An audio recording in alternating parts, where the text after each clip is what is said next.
getting any sound.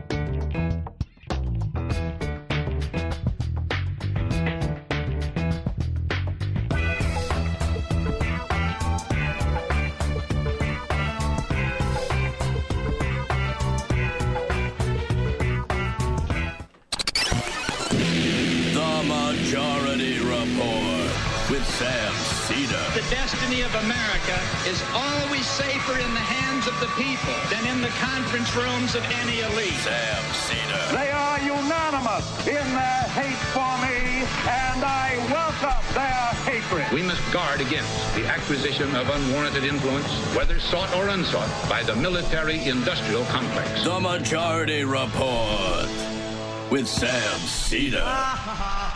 Ever get the feeling you've been cheated?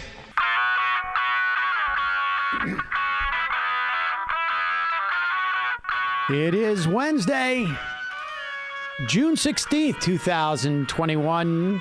My name is Sam Seder. This is the 5-time award-winning Majority Report.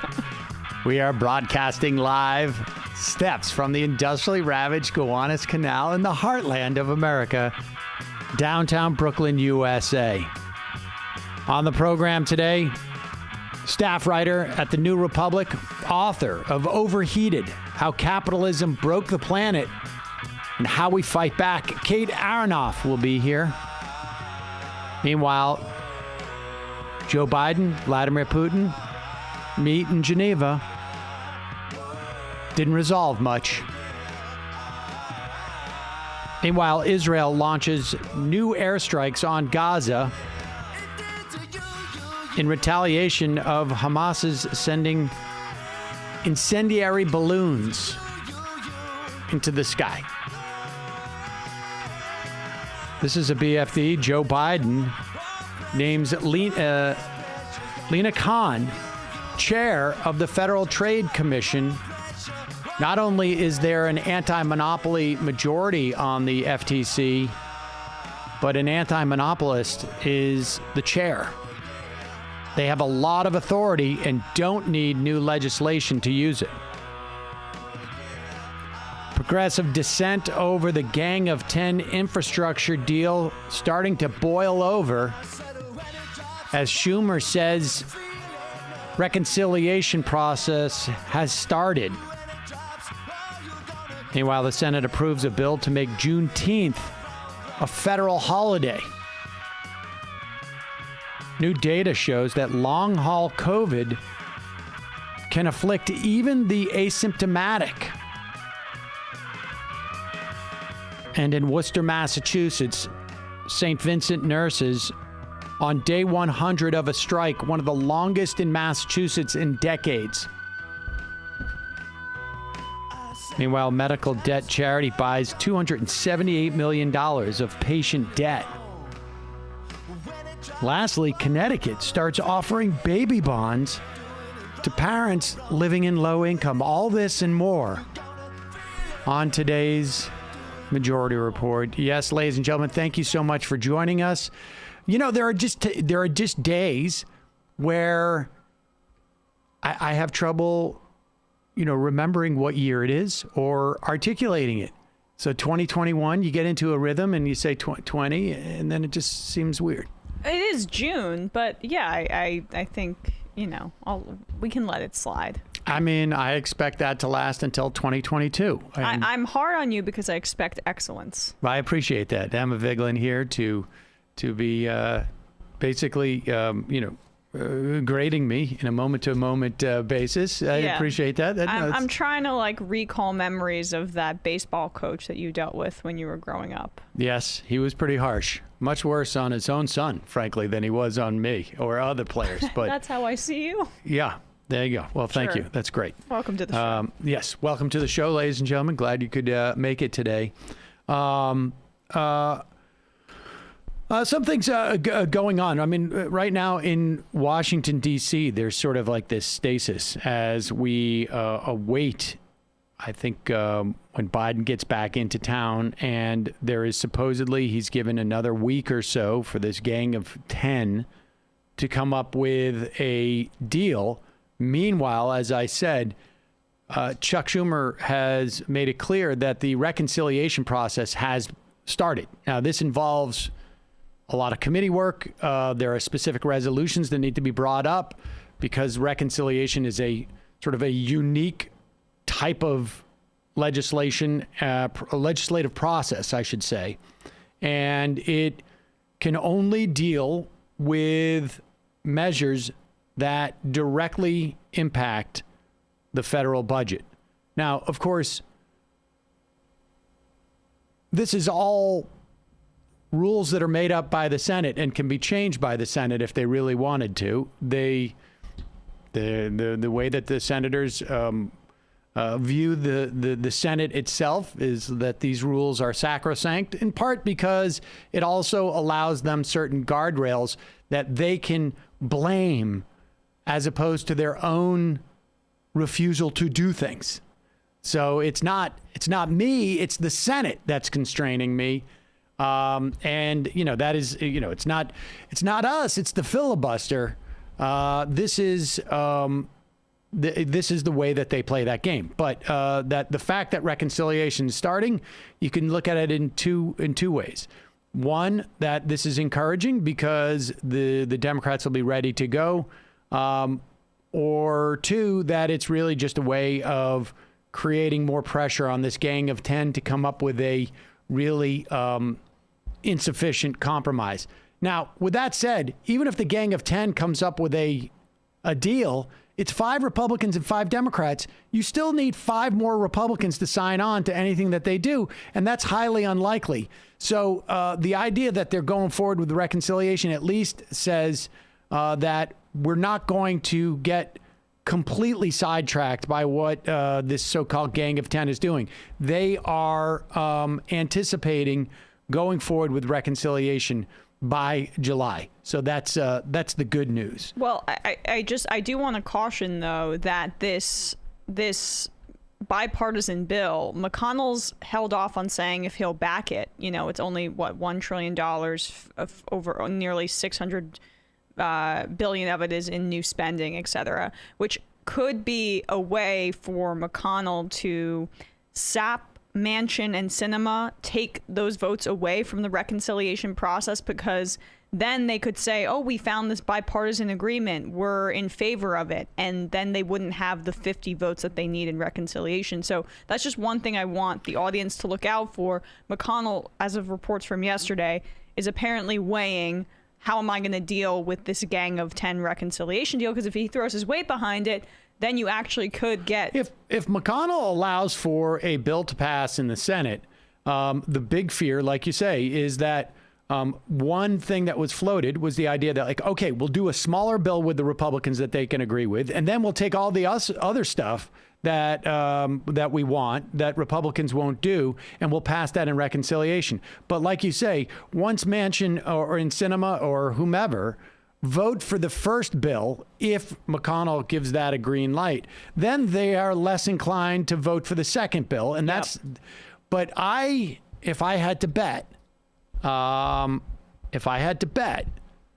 would say McConnell is just, he knows how to play the completely obstruct game, and it has served him quite well. This would just be the sabotage game, which I don't know. I mean, they would still pass. I don't know, $500-600 billion of new funding, and right. I have a feeling Republicans just don't want to do that. Yeah. So, but we shall see, and we'll have a better sense of that in the next 2 weeks, because to get that reconciliation done before they go on break, they need to get this whole process basically done by the third week or so. They need to have that vote the third week or so of July. And so we will know sooner rather than later. Meanwhile, this is good to see. About 2 or 3 years ago, I guess 2019, maybe January, the Democrats, maybe February, the Democrats unveiled their Big for the People Act, which was known as H.R. 1 in the House. ultimately became S1 in the House and the Senate, I should say. This is the one that Joe Manchin has basically said he won't vote for. Ends partisan gerrymandering, creates a process that would crack down on corruption with a matching system, among other things. And voting rights. And this was going to be a big rollout. It's an impressive piece of legislation. And the Democrats stepped all over it because they were falling all over themselves to criticize Ilhan Omar at the time because she had said something to the effect of, the Israeli lobby is outsized in Washington, D.C., which was a rather uncontroversial statement when Tom Friedman said it, for instance. Yet she was attacked, and it's as if we have a reprise. The other day that she was talking about the International Criminal Court, she used the word United States, Hamas, Israel, and Taliban all in the same sentence. And apparently you're not allowed to do that. And the Democrats, or I should say a small group of Democrats, plus the Democratic leadership, chastised her for this. And this is good to see. John Yarmuth, congressman from Kentucky, the third district, I should say, came out. There was a couple of other Democrats who came out and said, enough is enough. This is ridiculous. The squad, but more than that, too. But more than that. And here's Yarmuth, not a Democratic socialist from the Bronx, but rather a congressman from Kentucky. And here is, he comes out and defends Ilhan Omar. Check this out. Well, I think a lot of my colleagues overreacted to her remarks. I think it's always fair for a member to criticize the policies of a government or of a governmental leader. I've been highly critical of the Israeli government's policies, and now former Prime Minister Netanyahu. I don't think anybody would call me anti-Semitic, and I think that's again, I think they just overreacted, without actually considering exactly what she said. And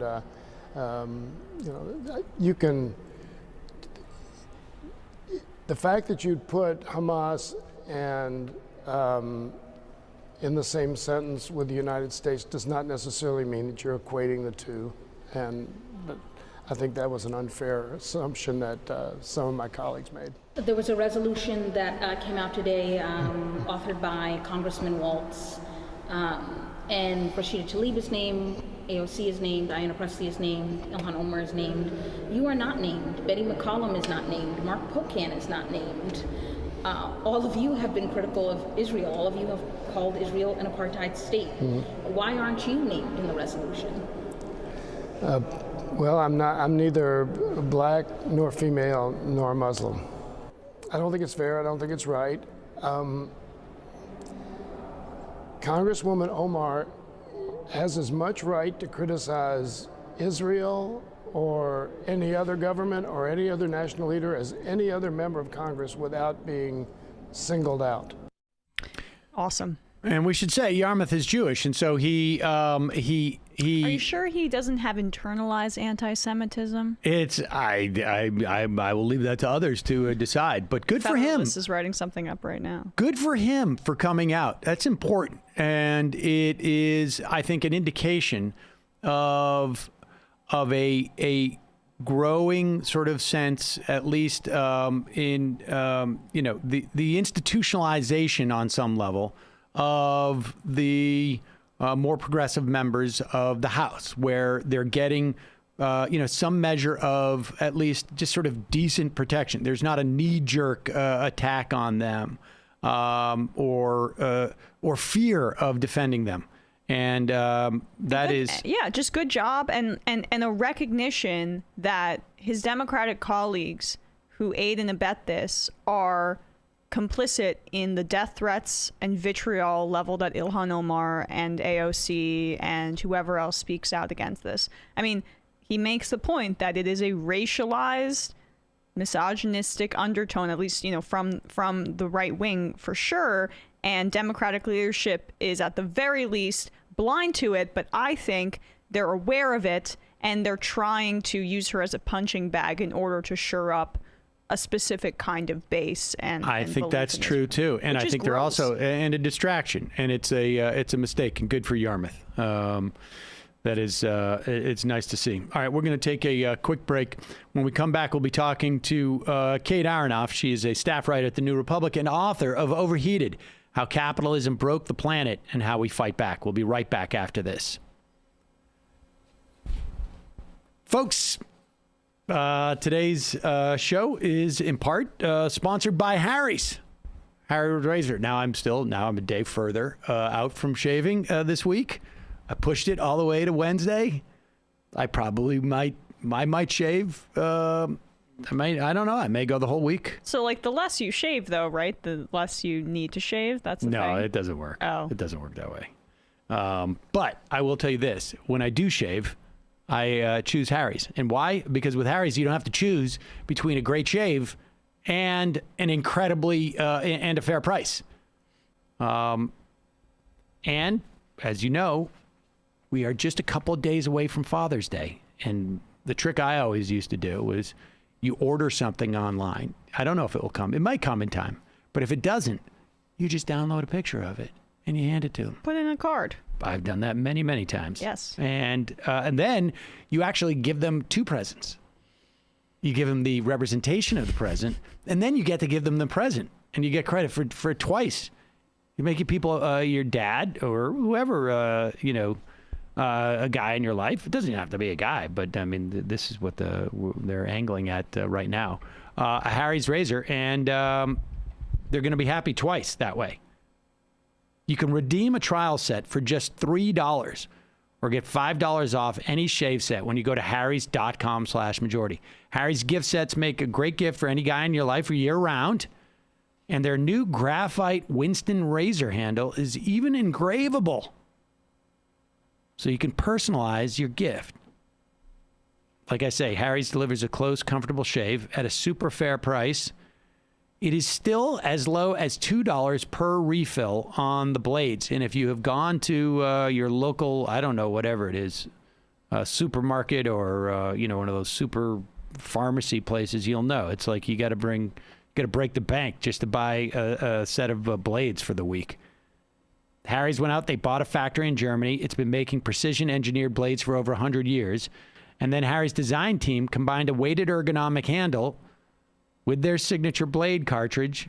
It's smart, very simple razor designed for delivering a close shave all along the contours of your face, with blades designed to stay sharp. They stand behind the quality of their blades so much, they have a 100% money-back guarantee on harrys.com. I have a very classic handle, sort of like chrome looking, and it's very simple. It's weighted, feels good when you shave. I never really appreciated any of that. Just like design. I'm like, as I get older, I am a little bit more. But it's nice. It's a great shave. And like I say, it is not going to break the bank. So check it out. This is a good opportunity for you. Harry's has given their best offer to Majority Report listeners. New Harry's customers get a starter set for just $3. Plus, Harry's is doing a limited time offer for all customers starting now through Father's Day. You can take $5 off any shave set at harrys.com/majority. There's truly never been a better time to try Harry's. Go to harrys.com/majority to start your own Harry's journey or save a few bucks on a special gift for a special dad in your life. I don't know, a special dad, like all your dad. I mean, maybe you have multiple. It's possible you could have multiple dads. Your husband and your dad. Folks have two dads too, so maybe like. Oh. But I would give them to both. Sorry for being I wouldn't pick one and decide one is more special than the other. That would hurt. Yeah. Usually, if you have two dads, you want to consider them both special. I would want to. I think so. Right. But look, people can. I'm not going to get involved in people's family relationships. God knows that. All right, let's do this. Hello Tushy is once again essentially pushing me to the edge. Are you going to read the real ad read? I'm going to. Good. Summer's here. This is the way they want me to start. And the living ain't easy if you've got swamp ass. I don't know what that means, but how are you going to stay on top of your sweaty bottom? Well, it's easy. A refreshing spray from a Hello Tushy bidet. I don't know if they meant to make that rhyme. I'm not going to read that part. Look, a bidet really is honestly a revelation. I don't want to get too into it, but probably the best thing that came out of COVID for me. I don't know if I would have tried a bidet, but it was, like in the wake of like the great toilet paper shortages of 2020. And Kyle was like, I got a bidet and it's amazing. And I'm like, I'll try this one out from Hello Tushy. I got the 2.0. I've upgraded to the 3.0 now. It is stylish. It is eco-friendly. It is super easy to install, and it saves you money. Hello Tushy 3.0 doesn't just clean your butt with a precise stream of fresh water. It cleans itself, too, with a Smart Spray automatic nozzle. It attaches to your existing toilet. Literally, all you got to do is you got to lift up the toilet seat, you unscrew it. It's super easy. You could do that with your fingers, and then you just need a wrench. You put it into the existing plumbing. You don't need any new plumbing. You don't need any electricity. And it will pay for itself in a few months. Plus, it cuts toilet paper use by 80%. Hello Tushy has your ass covered, as they say, with a 60-day risk-free guarantee and a 12-month warranty. If you've already got a Hello Tushy, upgrade to the 3.0. And if you're new to the revolution, know that you're joining millions of happy Hello Tushy customers. Defeat swamp ass. Go to hellotushy.com/majority. Get 10% off plus free shipping. This is a special offer for our listeners at hellotushy.com/majority for 10% off. hellotushy.com/majority. I'll tell you right now, folks, it is, check it out, because it is less expensive than you think it is. And if you've ever been bidet curious, I guess it's like bi-curious. Bidet curious, right? No. Well, really. Try it out. All right. Want to welcome back to the program, staff writer at the New Republic, author of Overheated, How Capitalism Broke the Planet and How We Fight Back, Kate Aronoff. Kate, it's a pleasure to have you back again. I'm here with Emma Vigeland. Thanks so much for having me. So let's, I guess, your book is basically two parts, as you know. One is sort of how we got here, and then the other part is, so where we should go in many respects. But let's talk about how, the world that has been constructed for us in some respects that makes it very, very difficult to deal with climate change, particularly on like a personal level, as it were. Yeah, well, to back up just slightly, I mean, part of the reason I was interested in writing the book was, to look at this weird thing that seems so unique to the United States called climate denial. And what I found sort of looking back at that is that it's really hard to understand climate denial as sort of removed from this broader shift to the right, both within the Republican Party and something that I look at and is very close to the heart of the sort of story of how this country got screwed up around the question of climate change is right-wing think tanks, right? So you have bodies like the American Enterprise Institute, the Heritage Foundation, people like James Buchanan, the Koch brothers famously, right? All of these institutions are really core to dragging the country to the right through the 20th century. And so I, look in the book about the very fruitful overlap, right, between the fossil fuel industry and fossil fuel money and this really broader shift, right, to inject some really radical ideas about how the economy works, about how the government works, and what that does alongside these sort of broader trends like red baiting, right, alongside white supremacy, which is always sort of core to the right-wing project in the U.S., that, this really helps to take a lot of what should be common sense ideas for how to deal with the climate crisis off the table by the time it enters the public consciousness in the late 80s, right? So that by that point, by the time, it's global warming, it's not called climate change quite yet, but by the time people are really talking about heating, right? By the time people are talking about planetary heating, that the most reasonable ways of dealing with it are sort of out of public consciousness, and everything gets filtered through this logic of markets and this logic that, it is the private sector which is best equipped to do anything, and the government really can't play a big role in this, and that would be a sort of bad thing in and of itself if we were to have harsher regulations or public ownership or any of the things that have been pretty common, to even U.S. history, let alone sort of policy solutions elsewhere. I mean, is that why? I mean, because as far as I know, the Republican Party is unique in the world of being a major political party that has, for all intents and purposes, maybe it's changing now. They've shifted from, climate change existing to whether it's man-made to whether it's really there's something we can deal with, but. There's no other major political party in the world that has held that position, and it's not like we're, is it that we're unique, that this country has a unique conservatism, or is it? I mean, was it just like business interests here were so savvy or adept that they were going to construct this whole thing? Because it seems to me there was much of what you write about was constructed, at least to a large part, in the early 70s. And, you had the Lewis Powell memo that was commissioned by the Chamber of Commerce that was in many respects a response to not just sort of the emancipatory things that were happening in this country at the time, but really, what was happening from an environmental standpoint. People became aware of this. We also at that point hit peak oil production in this country. And people knew that was, at least the oil companies knew the amount of oil that we were going to be able to produce, at least at that dollar point, was going to drop.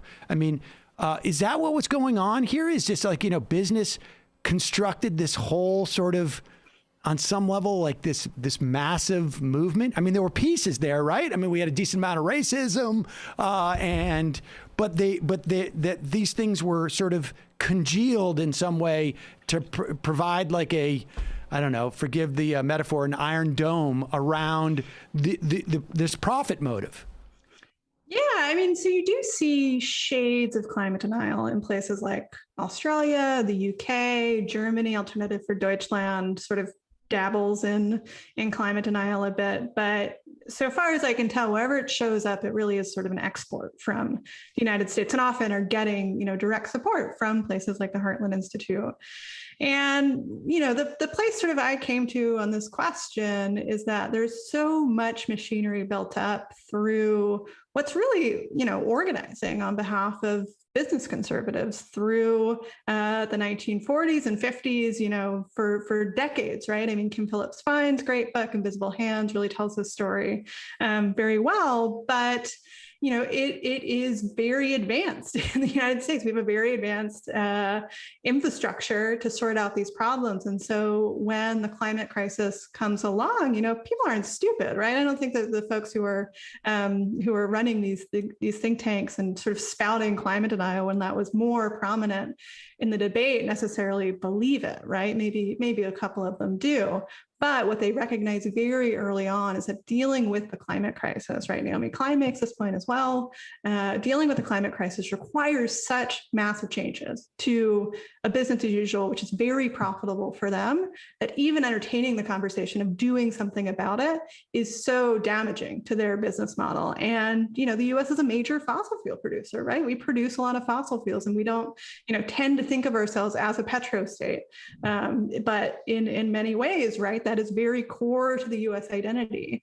And so that is a very powerful influence on how climate change gets talked about, to say, whether or not, we know that companies like Exxon and Shell, that they knew very early on sort of both that the climate crisis was happening, how damaging it would be, and what a profound effect their core business model had on it, right? They knew this early on. And so the tactic is to say, well, it's not happening, right? It's this, fun people who will say this isn't a problem, which allows you to push that conversation 10, 20, 30, 40 years down the line, which is what's happened. And what's why, we're only now sort of starting to have a productive conversation about this. And that's different, from places like Europe, where even the European oil majors, Shell, BP, these other companies have had a very different line.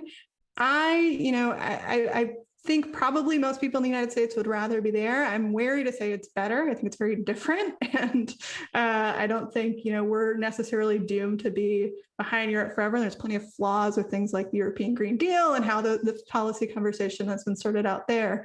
But in the United States, this thing happens where we, it revolved this entire debate around is climate change happening or not, and not, what do we do about it, which is a much meatier, thornier question to deal with. And we're only now having it, which is a disaster, right? It's 2021. These conversations should have been happening 30, 40 years ago when we first learned about this problem. And instead, we're just catching up and sort of starting to sort through the very complicated questions of, do we need a carbon tax? Do we need, much broader scale industrial policy, these sorts of things, which we're just really, really behind. Well, I just wanted to ask if you could expand on that relationship that the United States has with oil, right? One, its relationship with capitalism seems intrinsically embedded in the even just like cultural way that we see oil. I mean, there's like just in New Orleans or Louisiana, I should say, or in Texas. I mean, it's very much embedded in a lot of the way many Americans see the country, which I feel like is unique in its own specific way. Just curious if you could expand on that a little bit. Yeah, I mean, I think a lot of these politics really crystallize around the oil crisis in 1973, which, there's a lot that goes into that. And I spend a little bit of time on it in the book, but what that really does is sort of question whether the U.S. needs to depend on other countries for its energy, which it always has. And what is sort of feeding into that moment is decolonization, right? There are countries who have a lot of oil reserves, who have historically been in these either colonial or quasi-colonial relationships with major oil producers, including companies like BP or Standard Oil, which sort of is splintered off into companies like Chevron and Exxon at some point, but have always, had this very sort of bound up relationship with Middle East oil producers. And so at a time when, different countries are sort of fighting independence battles, are claiming control, right, of these natural resources to build wealth in their own countries instead of funneling that abroad, the U.S. loses its mind, right? And that's, how we have to understand the crisis in 1973 is not necessarily as a shortage of oil, which it really wasn't, right? Supplies of oil to the U.S. weren't really threatened, but it was this moment of, countries really asserting sovereignty over their natural resources. And the oil sector, the private oil sector, particularly in the United States, has always depended for its lifeblood on, in some sense, minority rule, right? And that, aligns very well with the right-wing project in the US, and they need to suppress the right of other countries to take wealth. And that happens in smaller ways, in the fossil fuel economy here, right? There's a reason why places like Appalachia, even places like West Texas, who just funneled all that wealth right toward the top in, what in most normal, oil, gas, coal producing nations is considered the sort of wealth of the nation that just is, hoarded by a handful of executives who have totally warped our politics, who have really starved whole parts of this country, which, have been crucial to building the wealth of this country. And, that's very unique. That's very unique to the United States. And I think helps explain sort of why, we have such a strange identity as like an oil producer and a major oil consumer. How, or I guess how has that been how has that been so obscured? I mean, not, obviously, but how has it not seeped into the consciousness of, I always, I look at Appalachia and I talk to people who are, in West Virginia or whatnot. And they're, most of the people I talk to are like, yeah, they literally like scrape up the surface of the earth, and we're being completely exploited. But how is it that? But on some level, it also feels like it's being obscured and has not gotten into the consciousness of people, that they can find that they're, I don't know. We have moments in this country where people realize, like, hey, wait, we're being taken advantage of here. But it seems for like large swaths of particularly when it comes to fossil fuel, that consciousness doesn't seem to emerge. Why is that? Yeah, there's a lot of reasons. I think one, right, is just this broad sort of shift throughout the 20th century toward seeing private sector actors and companies as sort of heroes, and making them out to be, these sort of titans of industry who are creating jobs and doing great things for the nation. And there's plenty of propaganda to feed that. But, this isn't unique to the fossil fuel industry, of course, but there is this logic of divide and conquer, which is really shot through, right? If you talk to miners in West Virginia 40 or 50 years ago, they would not have told you the coal boss was their friend, probably, right? These were heavily unionized industries, fought really militant battles against coal companies for better wages, for work. It's not like they were talking about climate change, but there was militant union organizing throughout the mines from the United Mine Workers, right? And that is systematically killed. And part of the way that that organizing in the fossil fuel sector is killed off is to pit different groups of workers against each other. I think about Robin D.G. Kelly's work on Alabama, the coal mines in Alabama, and how they would bring in black strikebreakers to really pit white workers against black workers and really break up any sort of hint of multiracial solidarity in the mines. And you see that sort of across the board. Even if you look at sort of the workforce of a lot of refineries that can be predominantly white in predominantly black areas, right? So there's this divide and conquer politics, which happens in the United States and also happens at the micro level by saying, we don't want their oil. We don't want oil from the Middle East. We want homegrown American oil. That's not sort of a conscious choice if you're filling up a gas tank. But if you're watching the news, then it's an easy thing, especially, seeped in the politics of things like the war on terror, to sort of point a finger abroad and make it seem as if it's so vitally important to the U.S. that we continue drilling as much oil as possible here. Do you want to talk about some of both the way that the market solutions that have come up over the years, and also not just sort of the failure of them to be implemented and maybe the failure of their structure, but their function as a way of sort of limiting the conversation as to what we need to do to address these things? Sure, yeah. So I look mostly in the book at sort of a suite of policies known as carbon pricing. So that includes cap and trade, which people might be familiar with from policy battles about a decade ago, a bill called Waxman-Markey that looked to implement a cap and trade program in the United States, as well as a carbon tax, which exists in some states today, in some countries abroad, and try to trace back why these policies become so popular. So on the one hand, it's a little bit of a fluke of modeling, right? And it's very easy within a climate economy model, this sort of technology developed in around the 70s, to look at the impact of climate policy on economic growth, and the sort of main input that modelers have is carbon pricing, is to change the price of carbon. And what that means is changing the price of oil, changing the price of gas and coal, right? And so that gets looked at as the most efficient, economists still say this today, the most efficient policy for dealing with climate change. And what has become clear, at least in the United States, right, and the book really does focus on the United States, is that it's not very efficient because they're very hard to get passed, right? And they're very hard to actually implement, which all climate policy is, but there's a particular sort of playbook which is built up around carbon pricing, which makes the right very good at attacking it. I look at the 2009, 2010 cap and trade fight, and what we see there is this very reliable tactic from the fossil fuel industry, from companies like Exxon, to say, we agree there's a problem, right? We agree that climate change is real, that it's bad. They're not denying climate change at that point, even if maybe they were still funding people who were, saying similar things. But their public line, right, is that we would rather have an economy-wide carbon tax because that's much more efficient.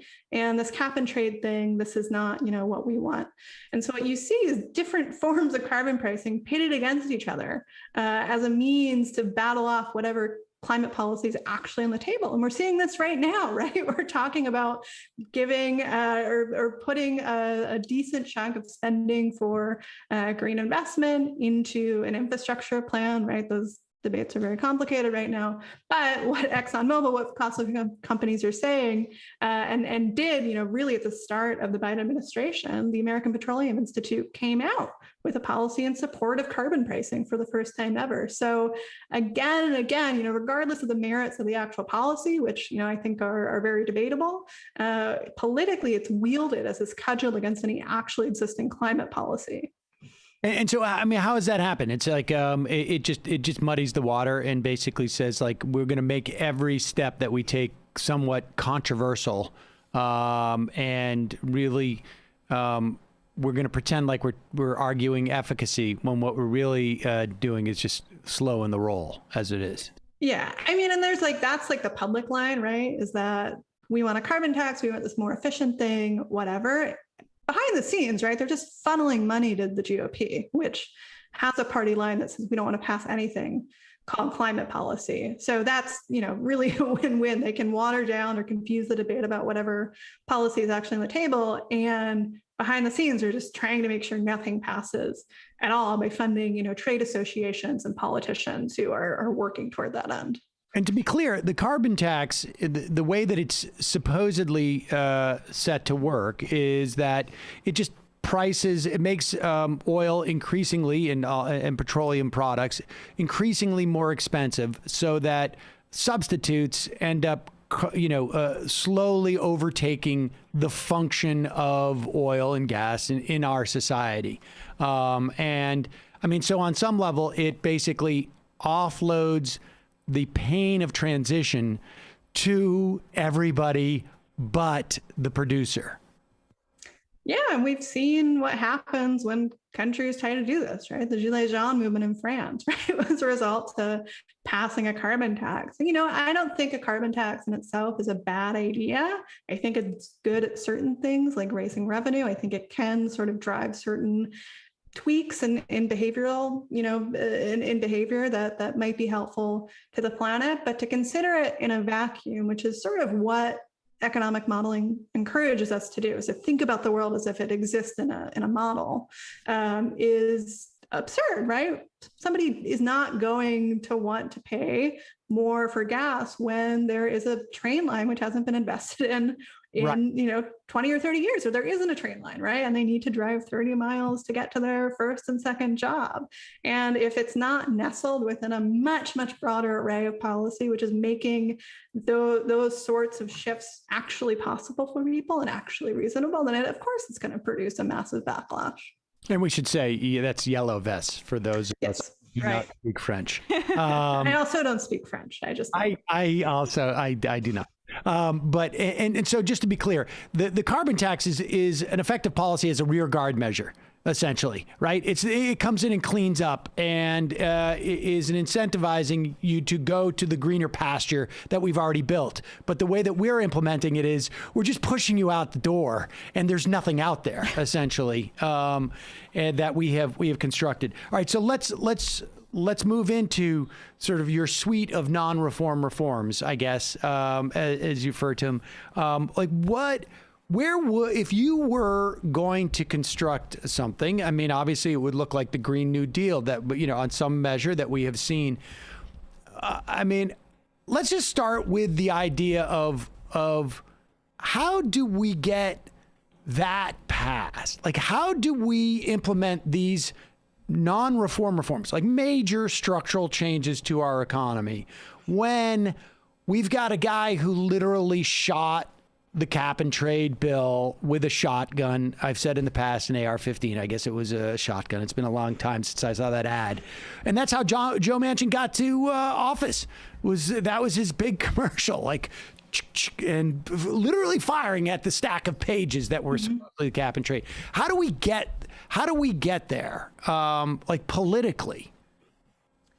Yeah, so what I argued in the book, and me and several co-authors sort of wrote about in co-authored book A Planet to Win, is that there has to be this virtuous cycle between policy and politics, right? So sort of reigning logic of the Democratic Party for a long time was that if you give people stuff that makes their lives better, they're probably more likely to vote for you. That fell out of fashion for some of the reasons we talked about earlier in the 1970s and 1980s, but that is, a fairly standard logic. That's not a magic bullet, but climate policy probably has to follow something like that. So for many, many years, climate policy has been talked about, like the carbon tax, like, these other sort of market-driven tweaks as something which can be fit in sort of around the edges. It's the sort of realm of technocrats and, something that only, can be dealt with basically in a boardroom or by, very skilled people who are taking a serious look at this problem.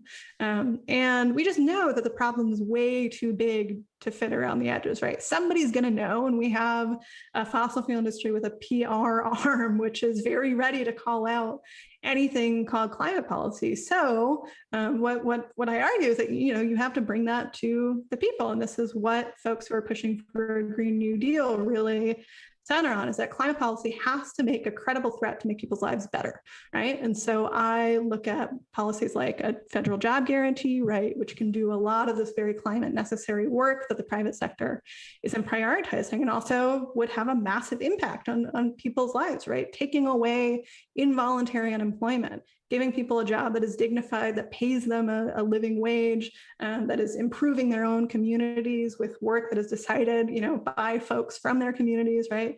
These sorts of things, I think, have to start the cycle to put it very bluntly, reelect Democrats for a long time to come, right? It's not enough to just have a sort of one-off climate policy passed and, to cede over to Republican rule, which will strike it down in the courts, maybe even before an election happens, which will, pass new laws or repeal them or whatever. What we saw in the New Deal and have seen, throughout US history is that it takes sort of sustained role by, in our case now, the Democratic Party. And unfortunately, I don't, no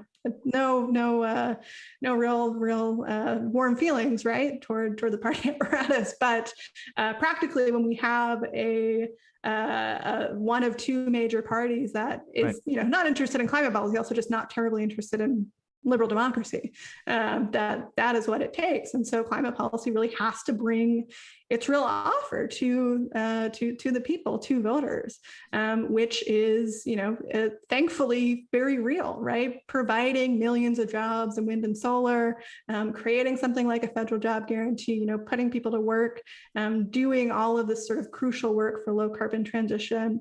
All of these things can be very attractive, right, to voters, but that is, just not sort of the climate conversation that's been had so far. It's been this sort of rule of experts type thing, and if we just believe the science or whatever, that'll build the world we need. And we know that's not true, and we know we need to create policies that people like and are going to vote for, and are going to re-elect people based on them and elect people based on them.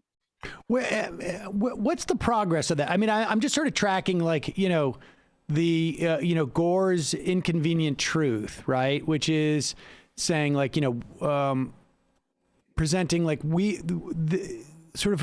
presenting the vision of dealing with climate change as like we've got to create a bunch of disincentives, as opposed to what the Green New Deal is. We've got to create a bunch of incentives, right? Like, it's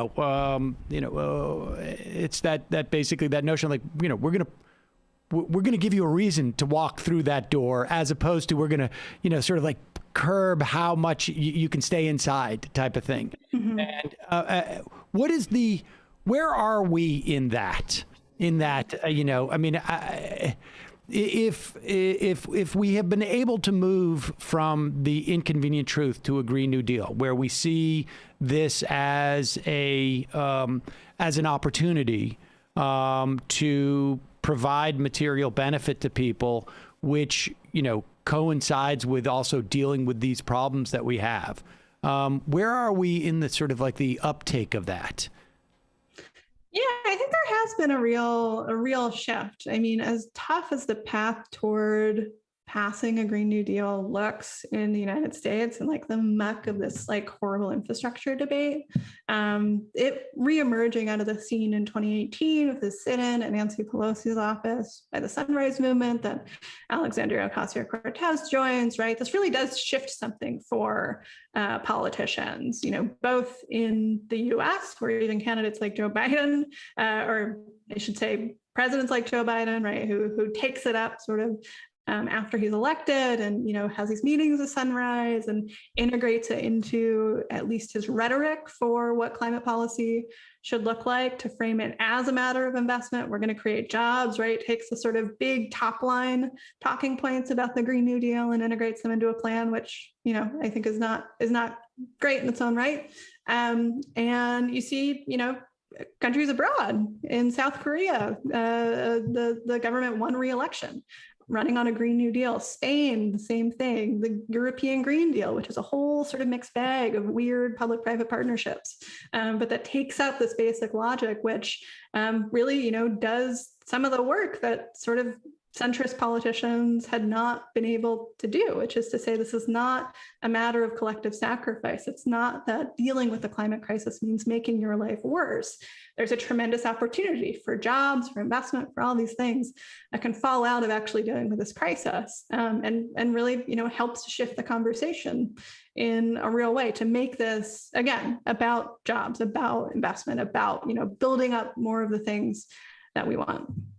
Is there a sequencing? Like, I mean, when you look at this, is there a linchpin, I guess, where, I mean, I guess, just as an analogy, I see vigorous antitrust, like returning to our pre-1980 antitrust disposition as a good step one in weakening the financial and thus the political power of those who are standing in the way of greater reforms, right? Like, is there one in the context of what you've laid out that you perceive is, from a sequencing standpoint, the sort of the lowest hanging fruit and the first step on the ladder that will make the subsequent steps more possible? Yeah, I mean, I think just thinking about like what a mess the legislative process is, it probably makes sense to focus on what can happen within the administration. And there's actually a lot of tools, right? I know like David Dayen has done a lot of this work, fleshing that out. Jeff Hauser, the revolving door project, have laid out the sort of whole mass of things, including, speaking of stuff in the realm of antitrust, the Dodd-Frank rules, which, provide a path for policymakers without putting it to a vote to restrict investments in fossil fuels from major banks, right? The Fed could declare climate change an existential threat to systemic threat to the economy, and really restrict cut off the flow of financing to fossil fuels. So I think logistically, right, that's probably the way to go, short of whatever can happen in this infrastructure bill, which looks pretty limited.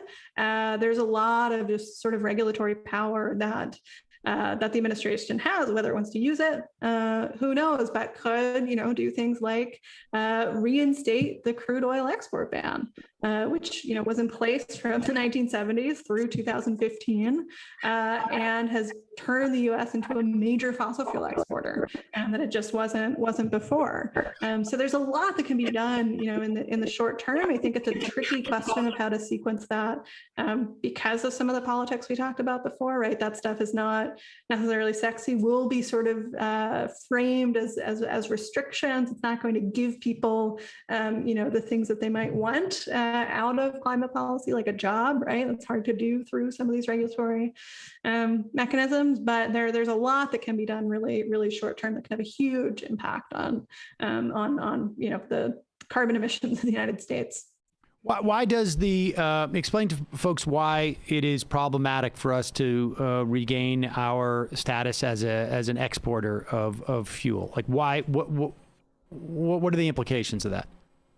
Yeah, so it's totally possible, right, for the United States to decarbonize domestically, to get rid of internal combustion engines, to green our power sector, to bring a lot more activity onto the grid. We could be a green economy, right? And that is totally compatible. There's a way for that to be totally compatible with sending massive amounts of coal, oil, and gas to be exported abroad, which is, has been seems to be kind of what the Biden administration is thinking, has been the sort of bipartisan line, right? Is that, our exports are sacred. And now they're green because natural gas is greener than coal, which, has been pretty thoroughly debunked by a series of studies. But so long as we're, sending our emissions out into the rest of the world, we don't really have a claim to be a climate hero or a climate champion. And until that flow stops, it's really, really difficult to think about the U.S. as sort of leading on climate, and not just the raw exports, but the amount of funding that we flow from like the U.S. Export-Import Bank, right, to do things like finance terminals in Mozambique for oil and gas, right? So there's a whole sort of apparatus of state support that goes toward the fossil fuel industry, both in the U.S. and abroad, which has to be thought of as within our carbon footprint here and to be cut off. What if the sequencing is, if there's some, measures that can be taken from a governmental standpoint, what about from citizens, like from protests, from movements? Last month we had two members, I think it was, of the Exxon board who were elected by essentially climate change activists. Maybe that's a slight exaggeration as to who they were, but Engine One, which I guess is a hedge fund that that's the way they're marketing themselves. And to be fair, Exxon was bummed. And so, but what actions from a sequencing standpoint on the activist side do you perceive as being most effective in terms of diminishing, the biggest, forgive the analogy, the biggest bang for the buck in terms of diminishing the power of fossil fuel interests? Yeah, as you said, most people probably don't have a couple $1 million to throw out an Exxon share, so we'll not suggest. If you do, I don't know, maybe that's a fine thing to do. I think honestly, just as it's in my job, have been tracking the infrastructure debates. It seems like nothing good is going to happen unless there are a massive number of people in the streets, and not just inchoately sort of going out and raising a sign on their block, but joining things like the Sunrise Movement, getting involved with movements that are really trying to do this. And if you see a call from an organization which is working on the climate crisis, join it. Go get in the streets, because I don't think I think we're reaching the point in the Biden administration, and arguably maybe reached that point a long time ago, where we've seen the extent of how far they're willing to go without a lot of pressure from outside, without a lot of pressure bearing down on them. That is how the New Deal happened. That is how we got some of the most transformative changes in this country. And there is nothing special about Joe Biden, which says he's going to, enact ambitious climate policy of his own accord. People are going to have to fight for it, right? And I think that joining protests is a good, pretty easy first step if you're thinking about that. Doing a phone bank, right? There are other sort of tiers of action, but I think getting involved with organizations who are working on this stuff is really, really key. And what should they be doing? I mean, what is it that they should be pressuring? Just like sort of political pressure for the Green New Deal, or measures in the infrastructure, or are there specific things, that make it less profitable for these companies to do what they're doing? I mean, I'm from your, aside from just, going out and hitting the streets and marching, like what should they be marching for at that point? Yeah, I mean, I think right now the sort of micro fight is to get as much climate funding into an infrastructure bill as possible, pushing, as folks marching in California and in the Gulf have been doing, for a really ambitious civilian or climate conservation corps to be included in a reconciliation bill to make sure reconciliation bill happens. Obviously, I don't think reconciliation is a word that belongs in sort of public-facing messaging. These are sort of wonky things to sell to people. But I think for the short term, that is kind of what the fight is, to fight for public renewables funding in an infrastructure bill, right? Beyond that, I think a lot of stuff really does happen at the state and local level on climate, right? Utilities, for instance, have just totally overtaken state legislatures, and are pretty shocked when people show up to Public Service Commission hearings to argue against power plants and new rate hikes and things like that. So there is a lot, I would say, that can happen on the state and local level if the federal level feels a little bit overwhelming. Kate Aronoff, staff writer at The New Republic. The book is Overheated: How Capitalism Broke the Planet and How We Fight Back. Thanks so much for your time today. We'll put a link to that at majority.fm. Really appreciate you coming on. Thanks so much. Thanks, Kate. All right. Going to take a quick break. Be right back.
We are back.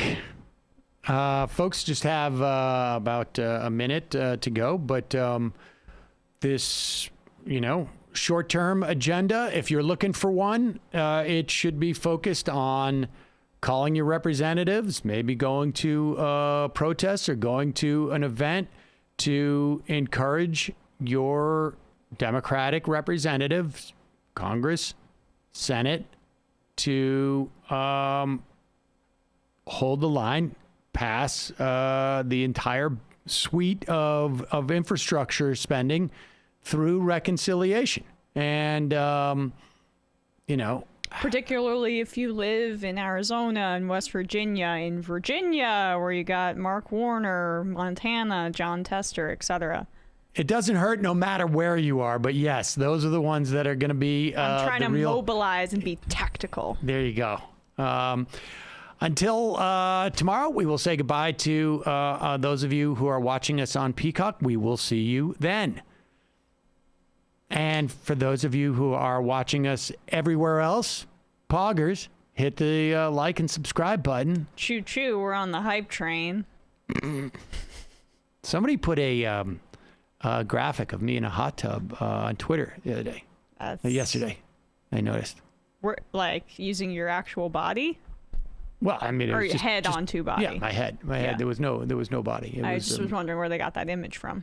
It's just they just took I think they just took a screen grab, put me in a hot tub. Hot tub time machine. I don't know. Just ignore it. Yeah. Folks, just a reminder, it is your support that makes the show possible. You can become a member at jointhemajorityreport.com. When you do, you not only support the free show, you get the free show free of commercials. And you help us chug along. We are in the more exclusive period of politics. This is when people who really care about creating something. We had that metaphor, right, with climate policy, where there is the sort of disincentive, and we're going to tax. Petroleum products, fossil fuels, so that people are disinclined to use them. But of course, we've got to provide options for people, right? We've got to make things available. And we're in that stage of creating something where we need to do that. And that is, frankly, that inspires people to follow politics less than the idea of Donald Trump is Donald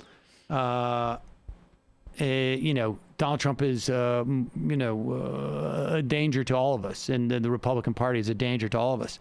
I mean, who knows if Manchin's messing with us? I just received, somebody just texted me this actually. Ryan Grimm reporting in the Intercept.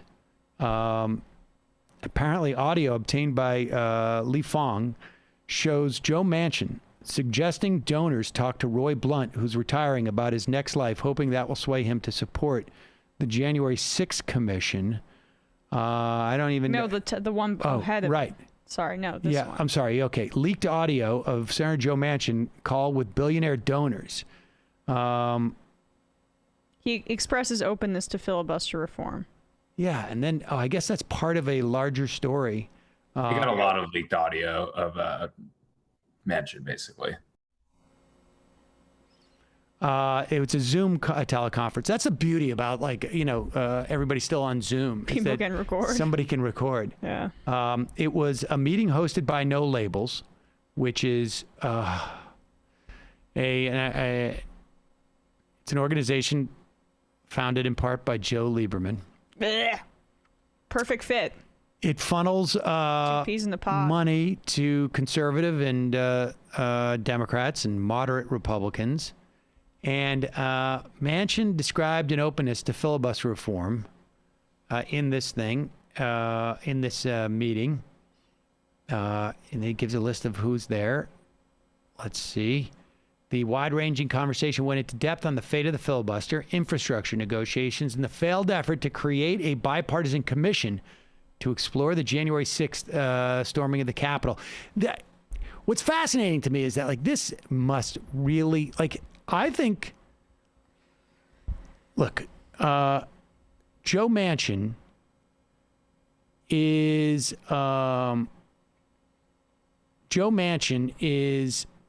I think much of his reasoning is motivated, right? But I do think that he actually was even his most basic assumptions about bipartisanship were a little bit rocked when that January 6th thing, he was like, they were coming after us. And he says,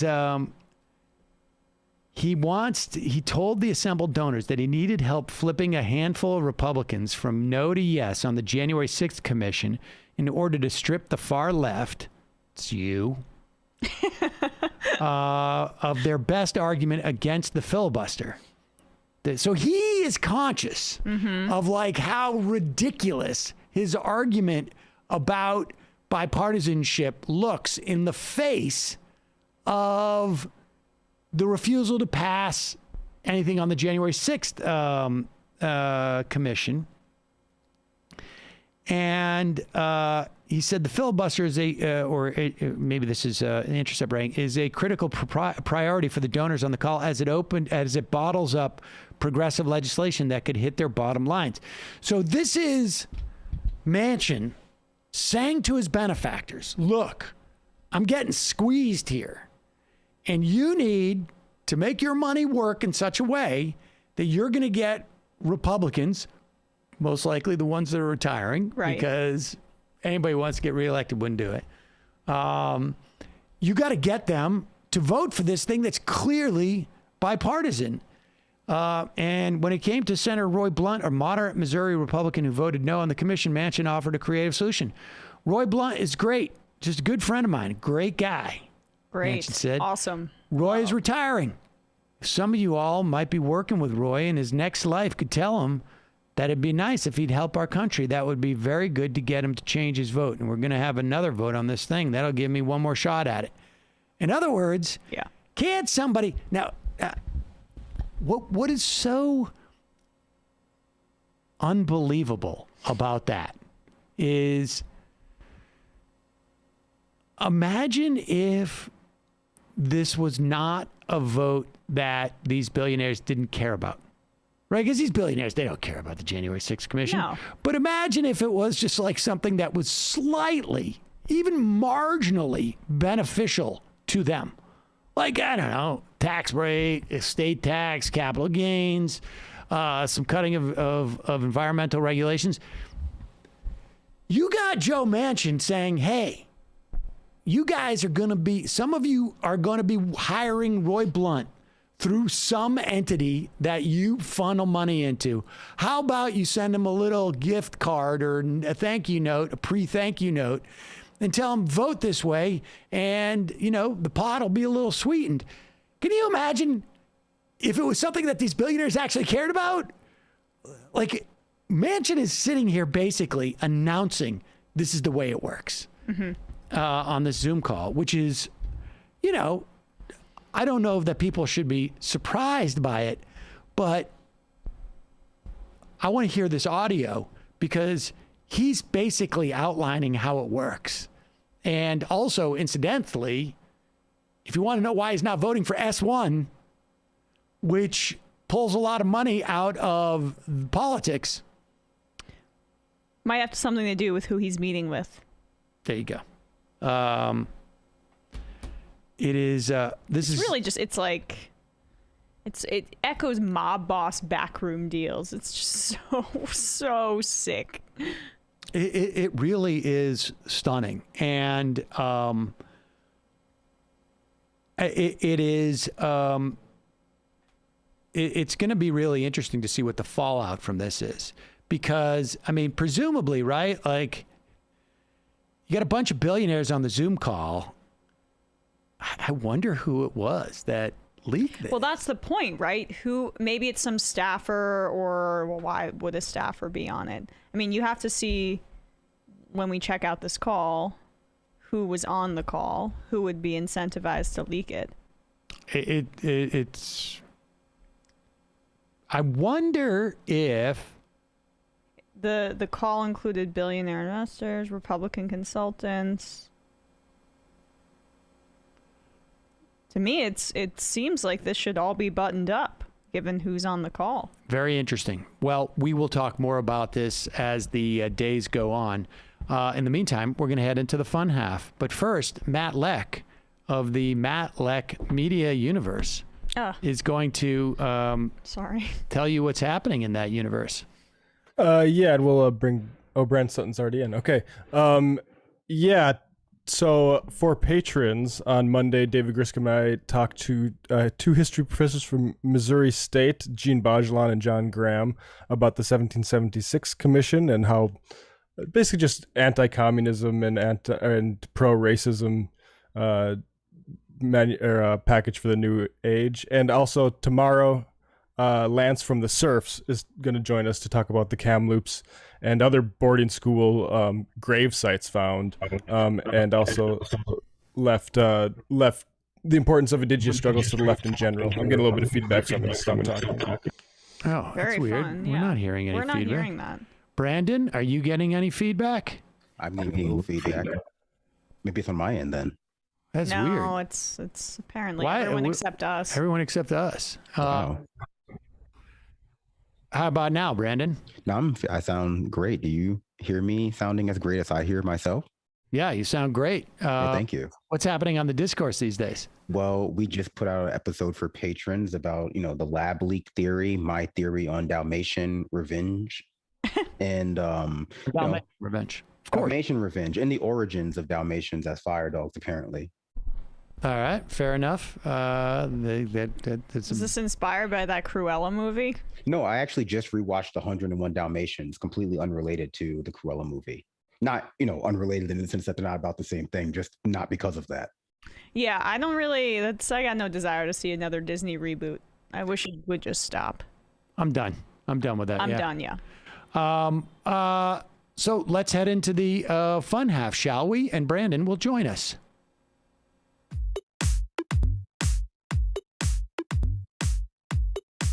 Left is best. Jamie and I may have a disagreement. Yeah, you can't just say whatever you want about people just because you're rich. I have an absolute right to mock them on YouTube. He's up there buggy whipping like he's the boss. I am not your employer. I'm tired of the negativity. I'm sorry. I didn't mean to upset you. You're nervous. You're a little bit upset. You're riled up. Yeah, maybe you should rethink your defense of that, you fucking idiots. We're just going to get rid of you. All right. But dude. You want to smoke this joint? Yes. Do you feel like you are a dinosaur? Some good shit. Exactly. I'm happy now. It's a win-win. It's a win-win-win. Oh, hell yeah. Now listen to me. 2, 3, 4, 5 times. 847-906-501-457. 2, 38, 56, 27. 1/2. 5 eighths. 3.9 billion. Wow. He's the ultimate math nerd. Don't you see? Why don't you get a real job instead of spewing vitriol and hatred, you left-wing Limbaugh? Everybody's taking their dumb juice today. Come on, Sammy. Dance, dance, dance.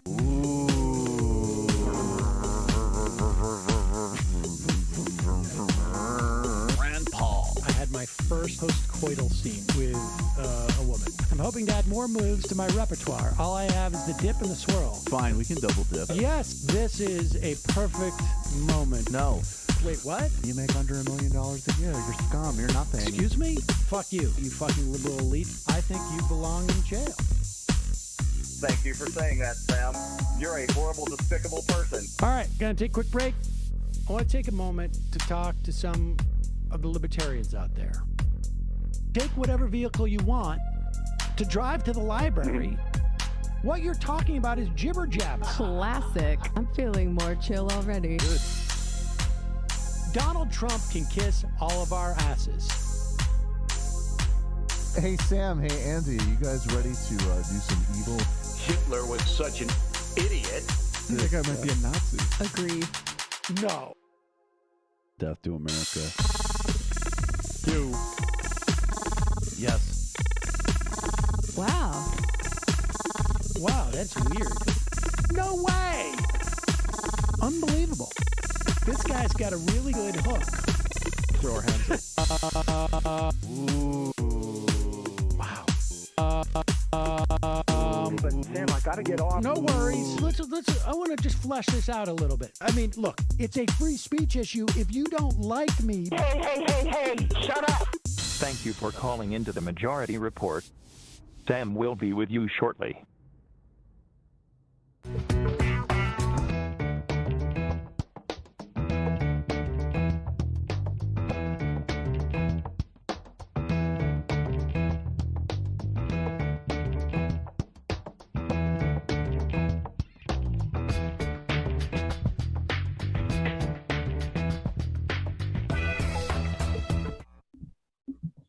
Hello, everyone. Sam is taking a quick break. We didn't call into the phone system, so I guess I'll ask you, Brandon, how are you? I'm doing pretty well, Emma. Nothing much to report on my end. I feel very positive about the developments recently in, my own fitness and physique. So it's hard to be down about the rest of the, terrible, terrible things going on in the world. How about you? I'm doing pretty well. I thought the basketball last night was a bit of an atrocity. I'm rooting pretty hard against Brooklyn. But did you guys just hear, not to inundate people with sports news, but that they fear that Kawhi Leonard tore his ACL? Oh, that's horrible. I do just want to, that is really bad. I'm not trying to gloss over that. I just want to say for the people that hear the sound, when Sam left his desk, he tripped something and we have a little bit of a feedback. So we'll try to deal with that as soon as possible. But yeah, I'm horrified about the Kawhi Leonard thing. After that dunk, I thought he was looking so good in game 4. And yeah, well, there goes the Clippers then. Do you guys want to, is it really bad? Should we break and then I mean, it? I think as long as you keep talking, we can't really we're going to take a quick break, folks, and then we'll come back because then Sam can come back too.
All right, folks. Sorry for the technical issues.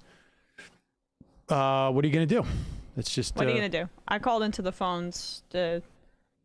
All right. Well done. Phones are in. And we're up on the IMs as well. Should we start with the first IM? Sam, T-Mobile.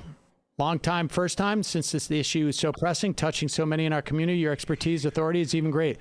I just bought Royal Gala apples from my local organic market. What makes these pompous apples royal? They appear a deeper red than the typical galas.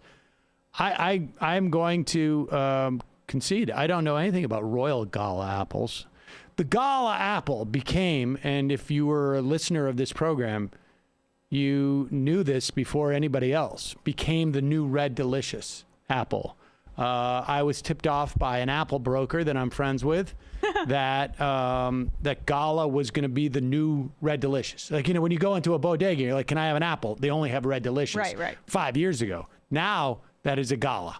So if you were... And are you as anti-Gala as you are anti-Red Delicious? No, because I'm a human being with taste buds.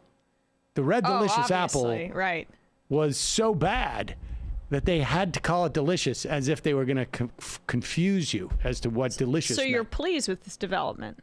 Gala's, perfectly satisfactory apple. For it to be kind of the...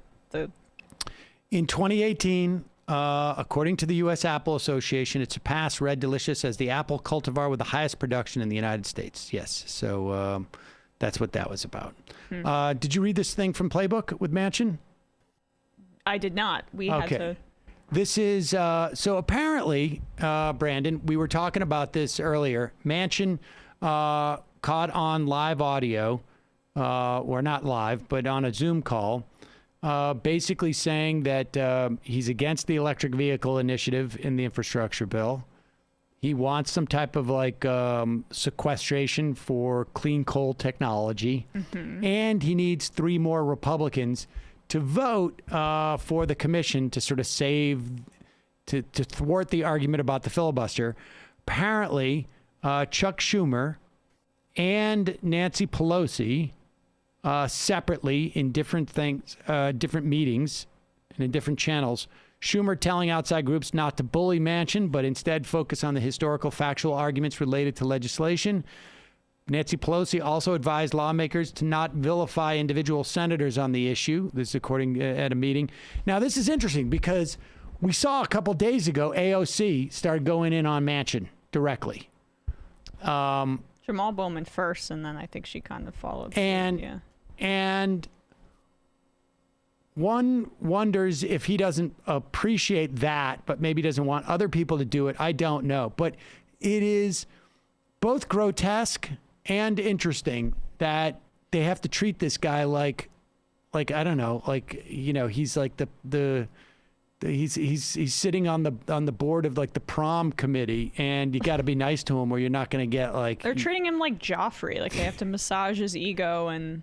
It's like Lieberman back when we were trying to do Obamacare, right? It's like Lieberman back then. There's always some single institution or single person with the Democratic Party that is just standing in the way, and we can only get them on board through the gentle whispers of sweet dewy lambs. Nothing more aggressive than that because they're skittish.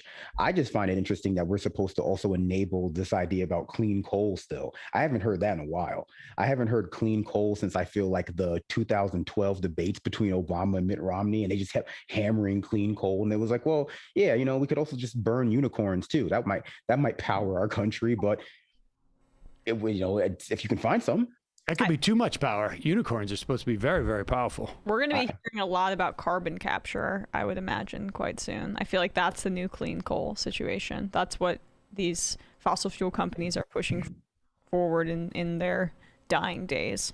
Maybe we should all send muffin baskets to Joe Manchin and go, we love you. You're the best. And we're so, and they just slide in there we're so glad that, you're so great. And, maybe you should also think about getting rid of the filibuster. I mean, this is honestly this honestly, the first thing that comes to my mind is the way that we used to manipulate Gary Busey in the Gary Busey show that I directed. We went to great lengths to sort of just, everybody's like, everyone around was just sort of like geared towards like, how can we try and get Gary to do this? Like, what fiction do we have to create for him to make it work? But for also when it comes to Manchin too, like there's this petty bigotry of low expectations when it comes to the larger Democratic voting population. I feel like the sort of core voting base and what they feel is true about West Virginia. Because ultimately speaking, whenever we talk about needing to move Joe Manchin, I feel like there's this undercurrent of like classism that's well, Joe Manchin is the best that West Virginians can do. Like he's the best that any West Virginia could ever want for. And he's the only way we're ever going to even have a blue person in the proximity of a senator seat in West Virginia. But, I think partially that's just an outside narrative. We're not hearing a lot from the people in West Virginia who are working every day for change. We're hearing mostly from like people who are willing to go like, well, yeah, but West Virginia is just basically Appalachia. It's, some version of Mountain Hick people. And I think that's just, a narrative that fits very well within a very specific version of liberalism that also just happened to allow for them to have a level of like inactivity on certain things, like, the environment.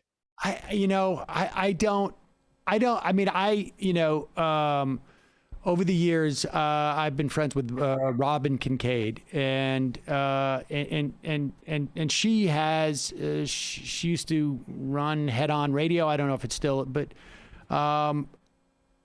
there's a lot of people who feel like it's just West Virginia within West Virginia who sort of feel like it is super tough to get somebody like as corrupt as they've always said we saw this a little with Paula Jean Swearengin. Yeah, there was an attempt. trounced. There was an attempt there, and you look at Richard Ojeda, who was supposedly the Great White Hope, as it were, for West Virginia, and not so much. And so it is really tough there. I mean, I think it's, what is probably more reasonable is to look to 2022 for, Democratic pickups in the Senate. I mean, it's not impossible to conceive like of a pickup, in places like, Pennsylvania or, yes. A couple other seats. So that's not inconceivable too, but. No, I absolutely agree. And I think, I would never deny the toughness, both in terms of the culture of certain places and just also the rampant gerrymandering that exists across the South, right? When it comes to electing Democrats in certain seats that would be, fortuitous for us to have. But at a certain point, you got to start somewhere. We've been hearing that it's hard from the Democratic Party when it comes to certain things that revolve around consensus building that they need to be doing for decades now. And at some point, yeah, it's hard. It's hard to learn about the Israeli-Palestine conflict. It's hard to campaign in West Virginia. A lot of things are hard, but that's the purpose of this party, to do certain things. And like the argument that, well, the total control of the West Virginia Democratic Party by this one guy, Joe Manchin, is just something the rest of us have to deal with because it's like too hard. I think that just speaks to a level of, petty bigotry of low expectations. Like, yeah, a lot of things are hard, but like, that's their job. And if they can't do it, maybe we should find someone who can do it, who is willing to put in the hard work. I don't feel bad for people who assign themselves hard work and then go like, well, it's just too hard. So I guess it falls on you to deal with the consequences. That's just, it's their responsibility. So we read that report from Politico about Joe Manchin that Chuck Schumer is asking outside groups to chill on calling Manchin out directly, and Nancy Pelosi is asking her caucus to not, say Manchin by name. Everybody's saying you got to treat this guy with kid gloves. Meanwhile, yesterday, William Barber, Reverend Barber, had done a Moral Mondays. I guess it was 2 days ago now. He was on Joy Reid last night, and this is interesting to. One wonders if this is what the sequencing is here, but I suspect that this made Joe Manchin uncomfortable. I mean, listen to William Barber. The people here in this state, the coal miners are just as high as the people in the hood. The nurses are just as high as the teachers. And what they're saying is, look, he's serving the U.S. Chamber of Commerce and not the U.S. Constitution. And by filibustering, he's blocking the things that this state needs. He's standing against his own state. They didn't send him here, send him there for that, send him to the Senate for that. And they are coming to D.C., Joy. Let me tell you, when you look at this state, you're right. It's one of the poorest states in the nation. But it also, West Virginia has a history. They split from Virginia because they didn't want to be like the rest of the South. And what they're saying is, do right by us in this state.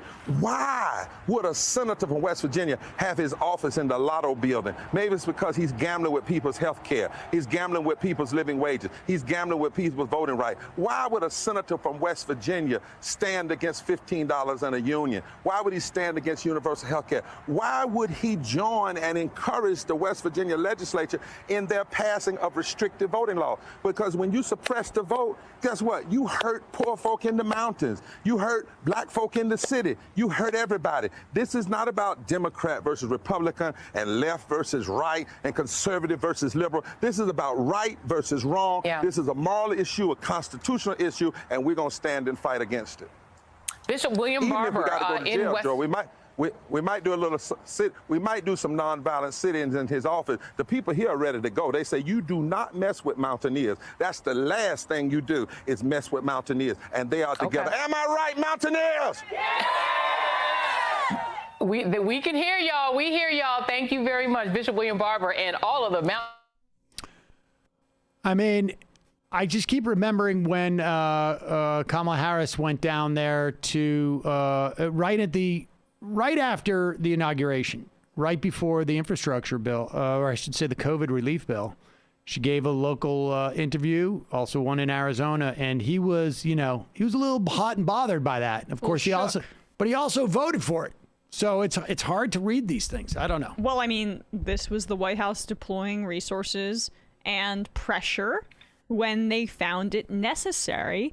Right now, the way that they are signaling how they want to spend their energy is in bipartisan talks. Now, but it's so hard to know. I mean, honestly, like if it's performative or if it's sincere. I mean, it's hard to know what's better with somebody. Like Joe Manchin could be a very sensitive guy, and it's like I don't like. I mean, that's what's so nuts about this. You brought up Joe Lieberman. It's like I'm convinced half of his votes were just a function of like those a-holes made me, run as a independent for Connecticut or Connecticut for independent or whatever it was. Well, so much of this is personal. I mean, that's what we heard Manchin in that call that was leaked to The Intercept, that he was essentially making all of these decisions based on his personal relationships with senators. And the point is, the only thing we know for sure that would mobilize Manchin to do anything is if the left flank critiques him in such a way, and then he'll do the opposite. Or if they say, we should just deploy AOC to go out there and say, we really don't want Manchin to do filibuster reform, et cetera. I mean, obviously that wouldn't work, but it's but it sort of feels like that. Hey, let's turn to this. This is fascinating. Have you ever heard of the term unindicted co-conspirator, Brandon? Oh yeah, I listened to a lot of documentaries on crimes in the past that involve, people turning on their co-conspirators, moles, informants, etc. And I'm big into that kind of thing. Who do you guys think is the most famous unindicted co-conspirator that we have dealt with, let's say, in the past 5 years? He's very orange.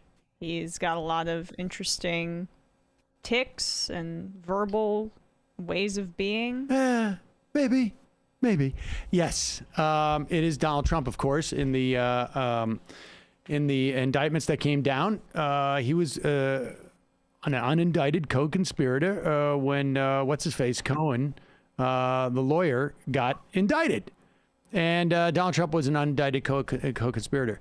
Well, apparently, Tucker Carlson did not learn what that word meant and has taken the indictments that came out of the January 6th attack and has read these documents with the help of some news organization, and apparently now thinks that an unindicted co-conspirator is necessarily an FBI agent, as opposed to maybe somebody who, A, they couldn't indict but was a conspirator, or B, maybe just gave evidence, because they got busted and turned on, somebody else. But here's Tucker Carlson last night with his latest theory.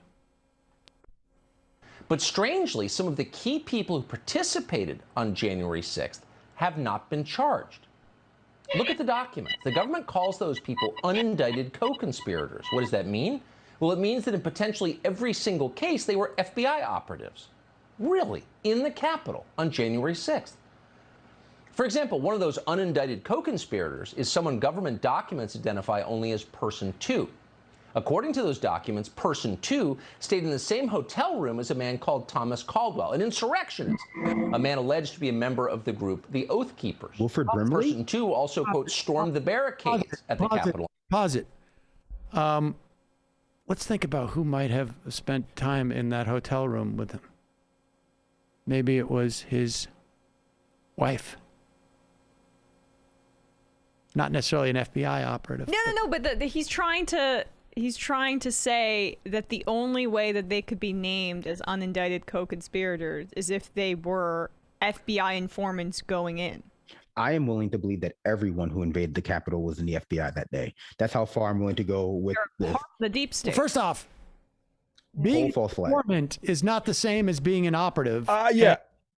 I just want to say real quick, I'd like Tucker to, because now that he found out about FBI informants, to do a segment about Red Fawn Fallis, who was arrested at Dakota Access Pipeline for a gun that was brought there and planted on her by an FBI informant. So welcome, Tucker, to like this elementary lesson in civil libertarianism. Wait till Tucker finds out what happened to the Fort Dix 5, or just about 85% of every Muslim person arrested for supposedly plotting against the United States government over the past 20 years. But continue. Also eco-terrorists. Oh, yeah, exactly. Right. A man alleged to be a member of the group the Oath Keepers. Person 2 also, quote, stormed the barricades at the Capitol on January 6th alongside Thomas Caldwell. The government's indictments further indicate that Caldwell, who, by the way, is a 65-year-old man, this dangerous insurrectionist, was led to believe there would be a, quote, quick reaction force also participating on January 6th. That quick reaction force, Caldwell was told, would be led by someone called Person 3, who had a hotel room and an accomplice with him. But wait. Here's the interesting thing. Person 2 and Person 3 were organizers of the riot. The government knows who they are, but the government has not charged them. Why is that? You know why. They were almost certainly working for the FBI. You should do 9/11 next. FBI operatives were organizing the attack on the Capitol on January 6th, according to government documents. And those two are not alone. In all, Revolver News reported that there are, quote, upwards of 20 unindicted co-conspirators in the Oath Keeper indictments, all playing various roles in the conspiracy, who have not been charged for virtually the exact same activities, and in some cases, much, much more severe activities, as those named alongside them in the indictments. Huh?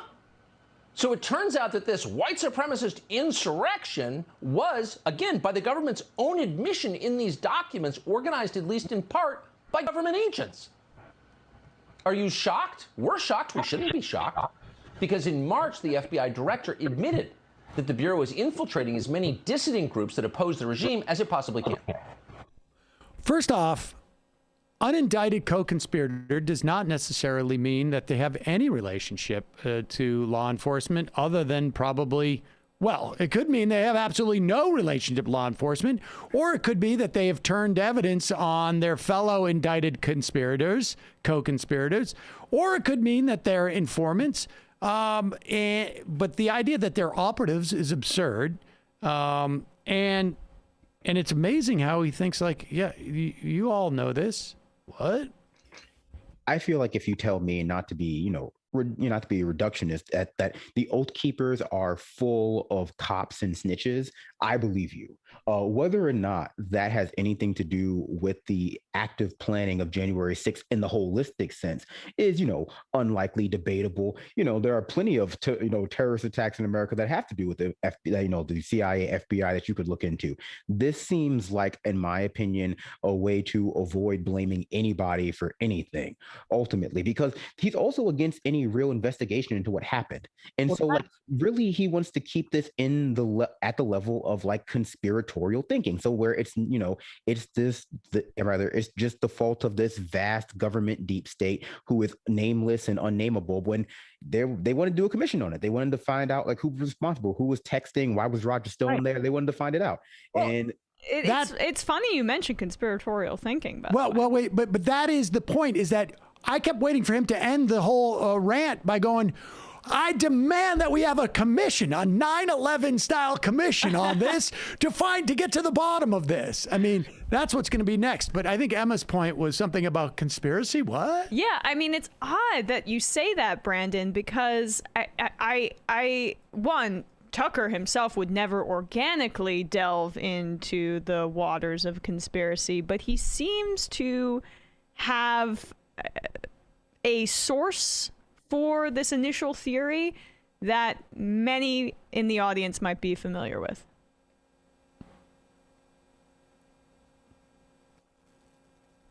It is overwhelming, the evidence that criminal elements of the federal government provocateured and staged January 6th. And I saw it coming. I warned people they were going to pull a false flag.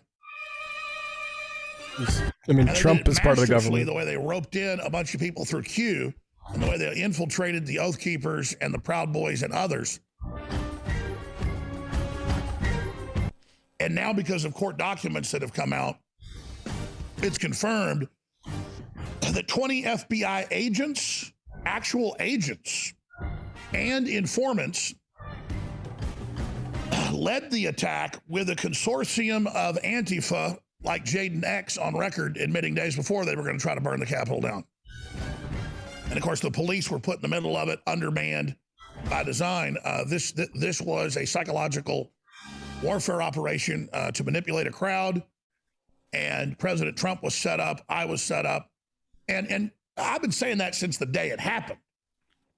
But I've been in contact with the great folks over at Revolver News. I've been working with them some, giving them my feedback on this for several weeks. I had been working with other folks to get the information, obviously, out to the great Tucker Carlson. And Tucker did a really splendid job last night. So I'm going to air the entire 15-minute monologue coming up. And then the investigative journalist from Revolver News. Yeah, there you go. That can't possibly be legal to just air 15 minutes of uninterrupted content from Fox News on your platform. But otherwise, I have to say, as somebody who listens to a lot of legitimately conspiratorial thinkers, people who think that viruses are fake, not just vaccines are fake, but viruses themselves, there is a pretty good consensus that Alex Jones is a government shill. People who actually really believe in conspiracies, not like the Facebook, Fox News adjacent conspiracies, they are very convinced that if you're on Alex Jones, if you're promoting your conspiracy on Alex Jones, you're a shill, you're a government plant. Because Alex Jones is so over the top that his role is to delegitimize the idea of conspiracy theories in, not necessarily mainstream media, but like, mainstream adjacent media, like Fox News, like online. His clips are always shared as an example of how crazy conspiracy thinkers are. Because the truth is, who knows? The FBI might have been involved in planning the, the January 6th uprising at the Capitol. There is suspicion that government employees were involved in some way, shape, or form, but we're not being allowed to investigate that. So, it just becomes, I think, in my opinion, a little bit more revealing of like what this is actually serving when you have somebody so well positioned as Tucker Carlson to be like, hey, he could just call for the commission. Like, hey, you know what? If you really want to know what happened, he's not some random podcaster on SoundCloud with like 100 followers. Like I'm talking about myself. He could call up, ex-President Trump or any number of Republicans he knows personally to demand that there be an investigation, a real one. I've always contended that if Alex Jones didn't exist, the CIA would have invented him, just as a way of basically leading people down a rabbit hole. Yeah, but of course any investigation by the deep state government would be completely tainted because of the Democrats who are eating babies who would be involved in any such bipartisan commission. So the only truth tellers can be the people from the outside who piece information together, like Alex Jones. And then downstream from Alex Jones is Tucker Carlson. We've always said that, but to have such clear evidence of it there where Alex goes, I reached out to Tucker Carlson. I wonder if that's even true, but it's possible. Who knows? Okay. I mean, at least he had involvement. I believe it's totally possible that by some back channel, Alex Jones's people have the email address of producer over at Tucker Carlson tonight, and they sent it to him. And there's like a few degrees of separation since it was published by that Revolver publication, and then they go all for it. When does Jimmy Dore cover that? Oh, tonight. Let's go to the phones. Calling from a 940 area code. Who's this? Where are you calling from? Hello? Hello? Hi. Hi. This is Nathan from Dallas. Nathan from Dallas. What's on your mind? Oh my God, I've never gotten through before. Yep. What is on my mind? Everything. Big fan. Thank you. Wow, nervous. All right, you're all right, Nathan. Let's do this. Let's do this.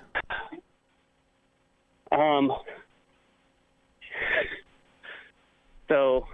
You're all good. Take a deep breath. Hey, Emma. Hey, Nathan. Everybody, shout out. Matt, Lex, big fan of Left Reckoning. Wow. Nathan, come on. You've waited a long time for this. Let's not let ourselves down here. Let's go. You just gotta. What do you want to talk about, buddy? I'd love to get into how terrible Greg Abbott is. And fertile territory.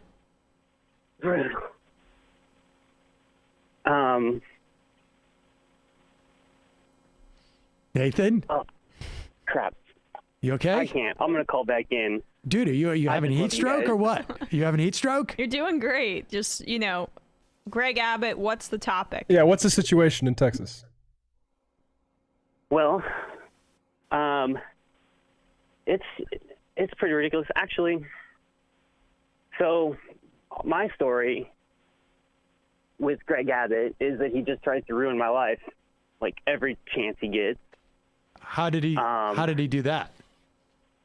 Well, he's cut off the unemployment that my wife was benefiting from. The extended unemployment he cut off? He extended. Yeah. Yeah. Oh man, that's brutal. We're having to start her business back up. Small business. Now, let me ask you this. Which were hit really hard. Okay, so her small business was hit hard, right? Because people don't want to come out because they don't want to catch COVID. And she shut down early, or she shut down as soon as she could. Her customers actually are somewhat wealthier and would love to have continued the service, but it's one-on-one, right in your face kind of thing, where you are, and her kind of clientele are the kind of people that travel and right. So she shut down kind of early. And so that was like a godsend, just having unemployment having that extended really made our lives, possible for the year. Yeah. And we've had a baby last year, so it wasn't a bad year altogether. I want to thank y'all. I got a shofar earlier this year on that one. You got another coming right now. And the other good news, you are about a month, about 35 days away from getting $300, I think it is, from the U.S. government to support that baby. All right. I believe it when I see it. Well, I understand. And actually, if y'all want to recall, last year, Shelley Luther was a kind of salon owner that was kind of trying to reopen here in Texas. If y'all remember that, I like to do the Tiger King, that Shelley Luther kind of thing. Okay. But but my wife actually wrote a great thing. She got a shout out in the news against Abbott last year because he was kind of using that publicity to try to force businesses back open, full. And my wife wrote a nice piece to the news expressing an opposite viewpoint, which I love that they read on the news that it was a slap to the face of Abbott. That's good to hear. Yeah. All right. Yeah. All right. And what else you got, Nate? We gotta pace this up a little bit, buddy. I'm sorry. That's all right. That's all I got right now, you guys. All right. Well, congratulations on the new baby. Hang in there in terms of the unemployment. I'm sorry that that guy is such a lunatic. All right, guys. I'll get my stuff together for my next call. Great. Looking forward to it. Appreciate the call, man. Much love. Thanks, all right. Nathan. Bye-bye. We get up around that 5-minute mark. Yeah, that's kind of the unofficial. Yeah. Let's. This is pretty funny. Well, I was going to do that Hannity thing, but maybe we should. Since we're doing Texas, here is a reporter. Now, have we heard the fallout from this? This happened on Monday. A reporter giving a weather report at a Fox News affiliate. Listen to this. This is a very odd weather report that she's giving. Outages across the region. Fox 26 reporter Ivory Hecker is live in Montgomery County to take a look at that aspect.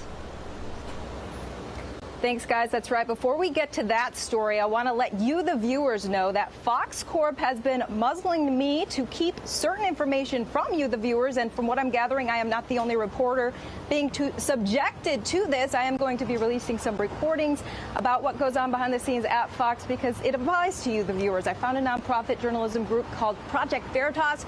It's going to help put that out tomorrow, so tune into them. But as for this heat wave across Texas, you can see what it's doing to AC units. This one broken down as we. So there it is. Something's being repressed. She's not being able to articulate what she wants to articulate during her reports. And she found a nonprofit known as Project Veritas. Little known nonprofit. Yes, to release this information. And do we have a clip of her sitting down with James O'Keefe to report the inside dope? What is it? Let's see. Fox came at my throat for standing up against censorship. In my opinion, you failed as a reporter. From the inside, yes, there's a narrative. Yes, it is unspoken, but if you accidentally step outside the narrative, if you don't sense what that narrative is and go with it, there will be grave consequences for you. It's not just about the viewers, it's about what our CEO reads. It's about what our GM reads. My question is very simple. Why are you doing this? It affects the viewers, that's why I'm doing this. The viewers are being deceived by a carefully crafted narrative in some stories. I have passed on Bitcoin stories. African American audience of 5, it's probably not going to play. That's a choice I'm making, an editorial choice. That seems sort of a racially charged statement to make. I want out of this narrative news telling. I want out of this corruption. Are you afraid of doing this? I haven't had a lot of fear about it. I'm so horrified at what the news business has stooped to. What you just heard was our newest insider, Fox 26 reporter Ivory Hecker, blowing the whistle on her own network's bias. Hecker felt compelled to come forward and shine a light on what she says is Fox 26 being, quote, deceptive to viewers. It is impossible for me to believe that a local news network, a news channel, would be gearing their news towards their audience at certain times, or would be subject to what the boss says. James O'Keefe says editorial decisions essentially mean you're a part of the deep state. I can't believe that anyone bearing the Fox moniker might have racially charged viewer opinions. You know, I don't want to watch Bitcoin, but I also don't watch Fox News. So I'm a bad, litmus test of their theory. But generally speaking, I feel as though they've made... To be clear, this is a Fox affiliate. This is not an actual, not the Fox network. I'm just being a little bit jokey, but I mean, it just seems like there's this whole new fringe industry that has been cultivated where people sort of fake blow the whistle and then do a cash grab for half a second and then you never hear from them again. And it's it does kind of suck that there is racially biased reporting in Houston, Texas, Fox affiliate 26. I don't think James O'Keefe and Project Veritas is the proper channel to necessarily blow the whistle on that, given what their motivations and history is like. But I feel like this has become more of a way for people to at least spring themselves into what they view as some kind of online independent journalist career versus any real motivations. I feel like people go out recording these conversations or looking to have these conversations now, especially on the right, to fuel this kind of narrative.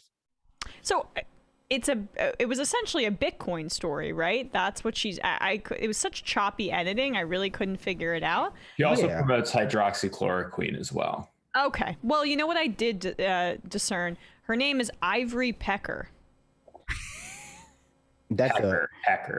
Hecker. It's close. It's close to that. Oh, Hecker, to Emma's point, that's kind of my point about why you don't go to Project Veritas. They're known for their shoddy editing. Their editing name in the Discord, incidentally. Ivory Pecker. Ivory Pecker. Well, I mean, her first name's Ivory. I don't really think she has that's a little white supremacist on the nosy. What is fascinating to me about this is that there are this is a little bit of a bank shot, but not really. This is analogous to the Twitter is censoring people or YouTube is censoring people.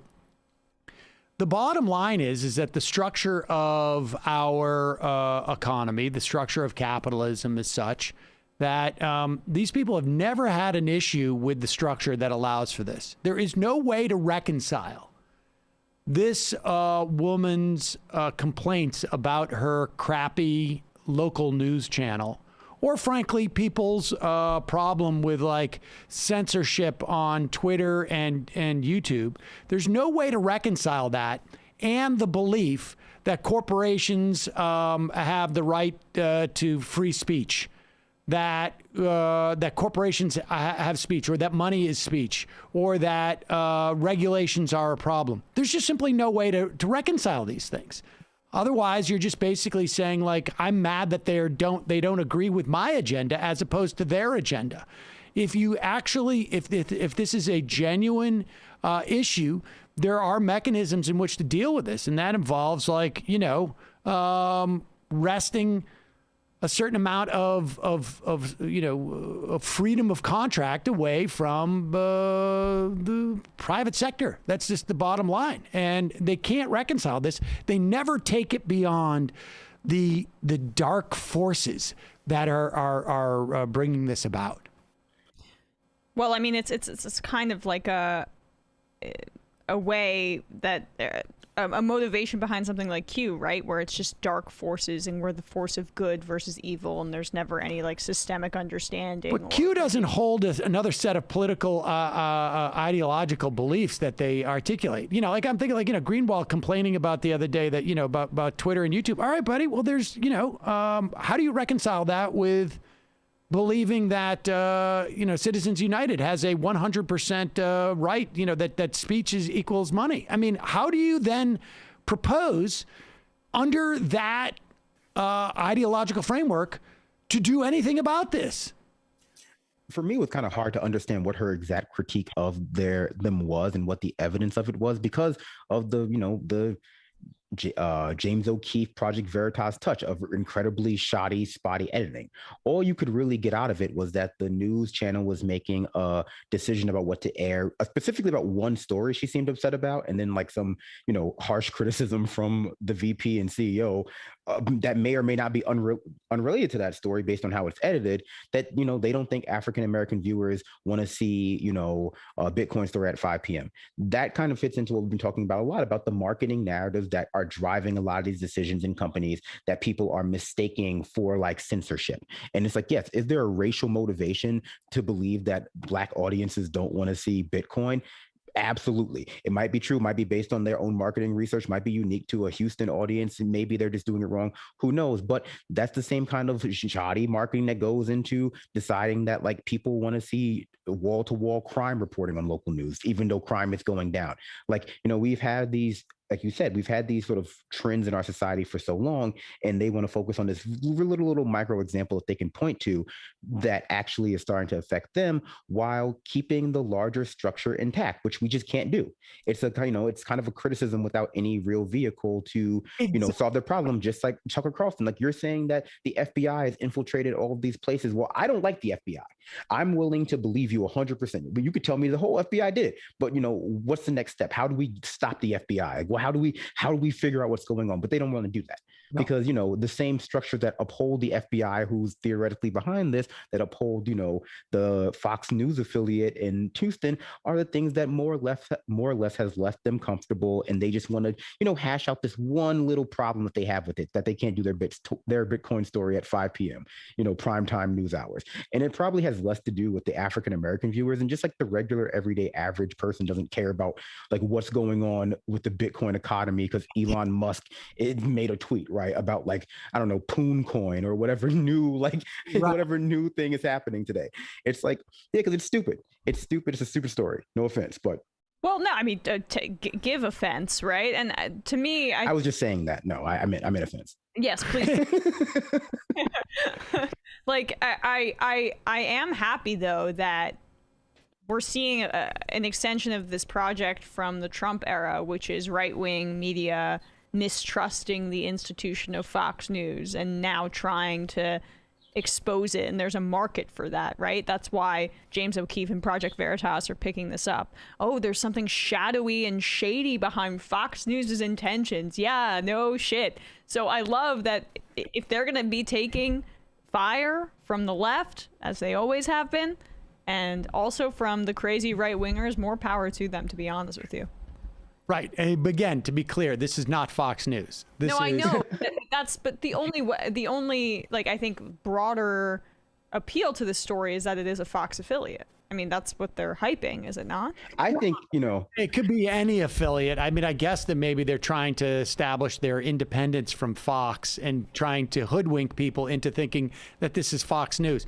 No, it is a Fox-owned affiliate. I was making a joke, but I do think that there's an element to what Emma was saying that's kind of true, that they're trying to craft a narrative that there's this large-scale conspiracy going on in like the media generally that's meant to like silence people like Ivory Hecker, right, from telling their narratives, like, you know, and the vague language of like, they have a narrative that they want you to promote, and if it's not that narrative, you know, then it's going to be shunted to the side. It's like, okay, but what actually is that narrative that they want you to promote? Like, is it a racist narrative? Is it like, you know, like give us some more meat to that? But really, the narrative is that they don't want her to do her story specifically. No, but that's why I was talking about YouTube and Twitter as well. Like, but the narrative is not what they're saying.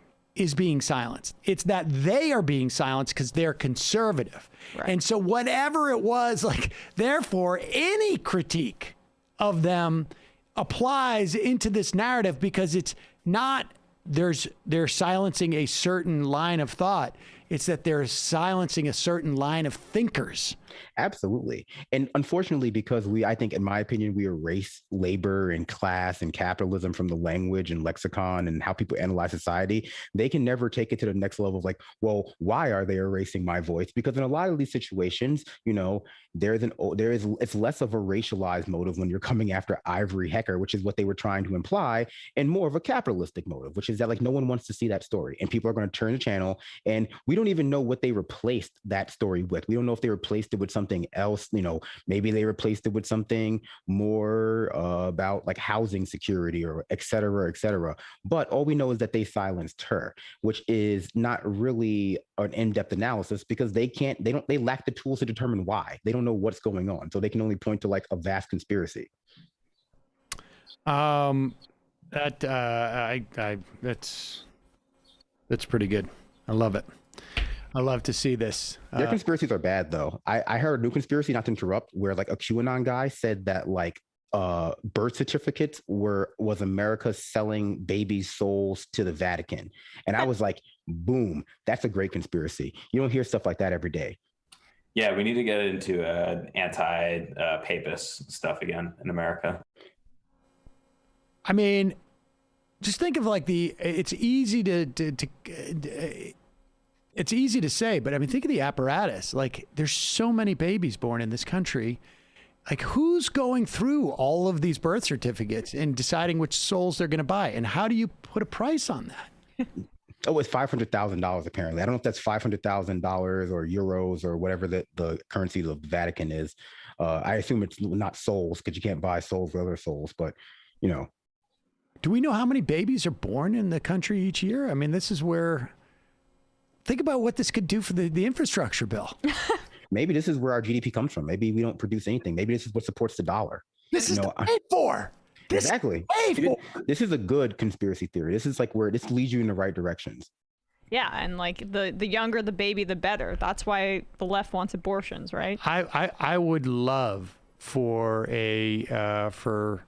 you know, I don't know, like maybe like Merkley to get onto the Senate floor and go like, I found some pay-fors for this infrastructure bill. We're selling the birth certificates. We're selling the birth certificate souls to the Vatican, and we're going to raise a ton of money. You can even loop it back into Obama or birtherism back in. Maybe that's why they couldn't find it. You know, he was some sort of special. It has so many layers. Which clip should we do here? Oh, man. There's so many. I mean, the Sean Hannity one's pretty hilarious. Yeah, let's do the Hannity one. Which one, the first or the second? The first, just because I enjoy it. 10,000 births a day. That's 500,000. What are we talking about? Is that, somebody do the math there? Is that, what is it? But how much is the going price? Would that be 50 million? I like to believe that they're not purchasing every baby, that the Pope is a little bit discerning.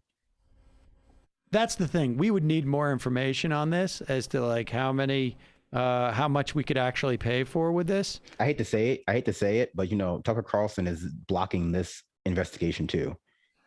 My calculator says 5E9, 5 billion a day. God, 5 billion a day times, well, I don't know. Let's just say 300 because people need a vacation. Like can't work all the birth certificate brokers every single day, right? They probably work 5 days a week. It's the Vatican, definitely need Sunday off.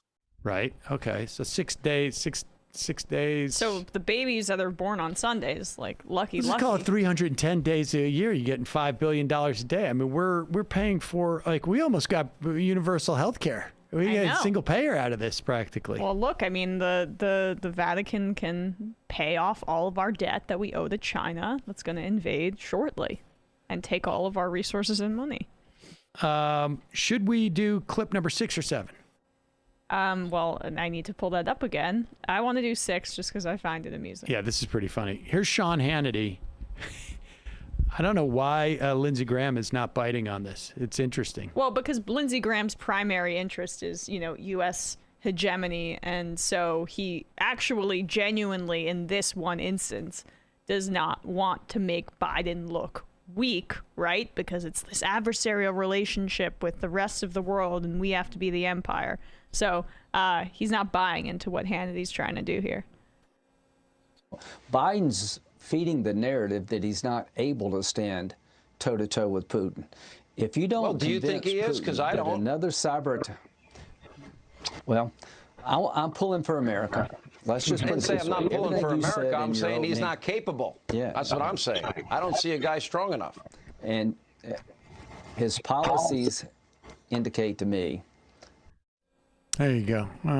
Well, I mean, it's just like, I just really like how, one, Graham looks visibly frustrated by it. He wants to toe the line and get up to the point where he's criticizing Biden for God knows what, but not say, well, Biden is not capable of having talks with Putin because, you know, that would get in the way of.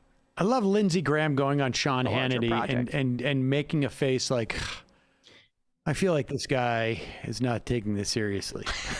Are you kidding me, man? If he likes to think of himself as a patriot, I feel like Lindsey Graham likes to think of himself as like a patriot, someone who loves America and just can't, you know, he's surprised by the fact that Sean Hannity just really loves making $1 more than he loves like the safety and sanctity of American hegemony. I'm like, yeah, I got some bad news for you. Yeah, I got some other bad news. You built this.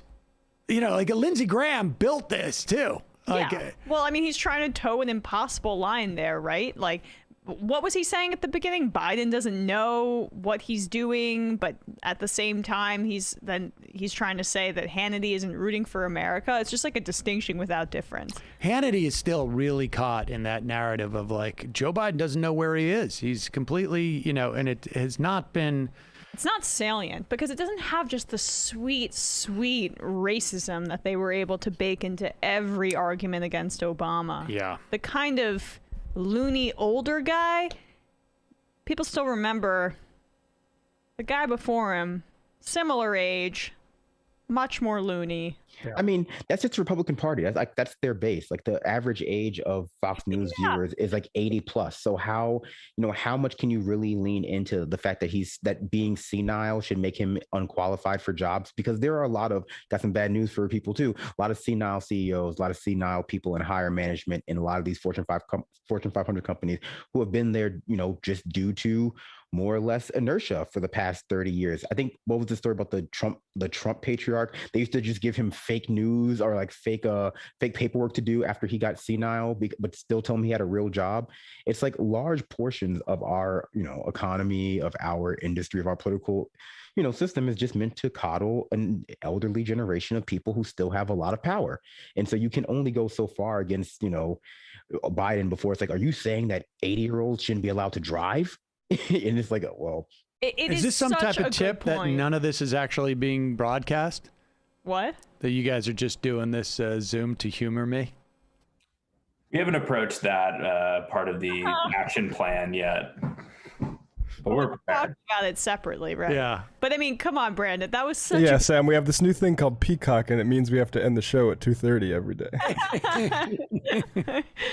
All right, let's speaking of Hannity, here is Sean Hannity talking to Ron DeSantis.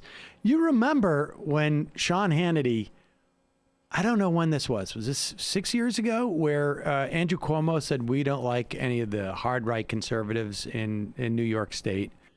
I don't know if you remember that. Cuomo said that, and Sean Hannity dined on this for like 6 to 8 months. He kept threatening he was going to leave New York and move to Florida and this and that. He didn't appreciate that type of thing. I'm sure he has a home in Florida, but he also has a home on the North Shore of Long Island. Yeah, I mean, not giving that up. I would be. I suspect. I mean, if he has a home in Florida, he's trying to figure out how he can spend 6 months in a day there, because that's the way that you escape income tax anywhere else. That's what Rush Limbaugh did. God bless his soul. But here is Hannity talking to Ron DeSantis, the next, the heir to the Trump throne. Governor, I would say this to people in New York, New Jersey, Michigan, California that are moving to Florida. I know you welcome them with open arms. I would just like to request on your behalf that they leave their radical, leftist, liberal, socialist policies in the state they come from and don't bring that voting record with you and ruin the new state that you're going to. I think that's a fair request. I hope you agree with that.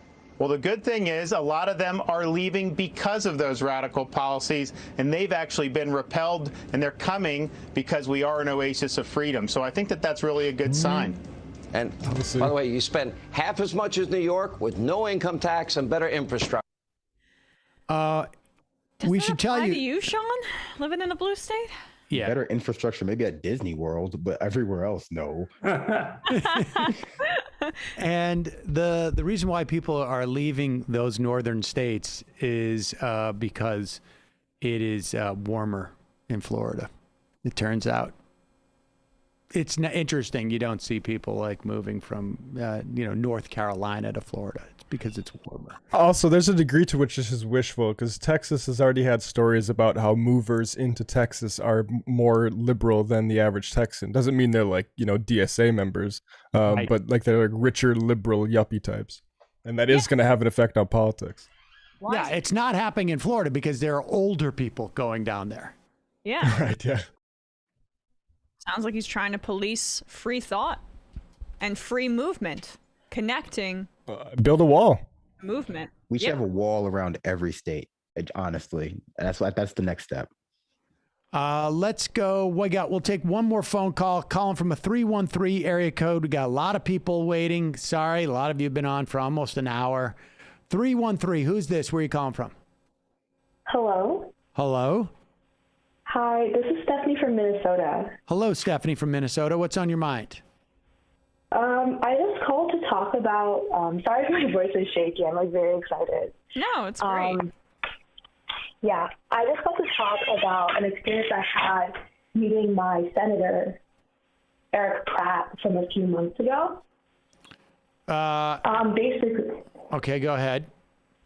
Yeah, so basically I was going to volunteer for something, and he was there. I didn't recognize it was him because I was new to the state. And something happened, and we started talking about teachers unions and how when he was in high school, his teachers went on strike.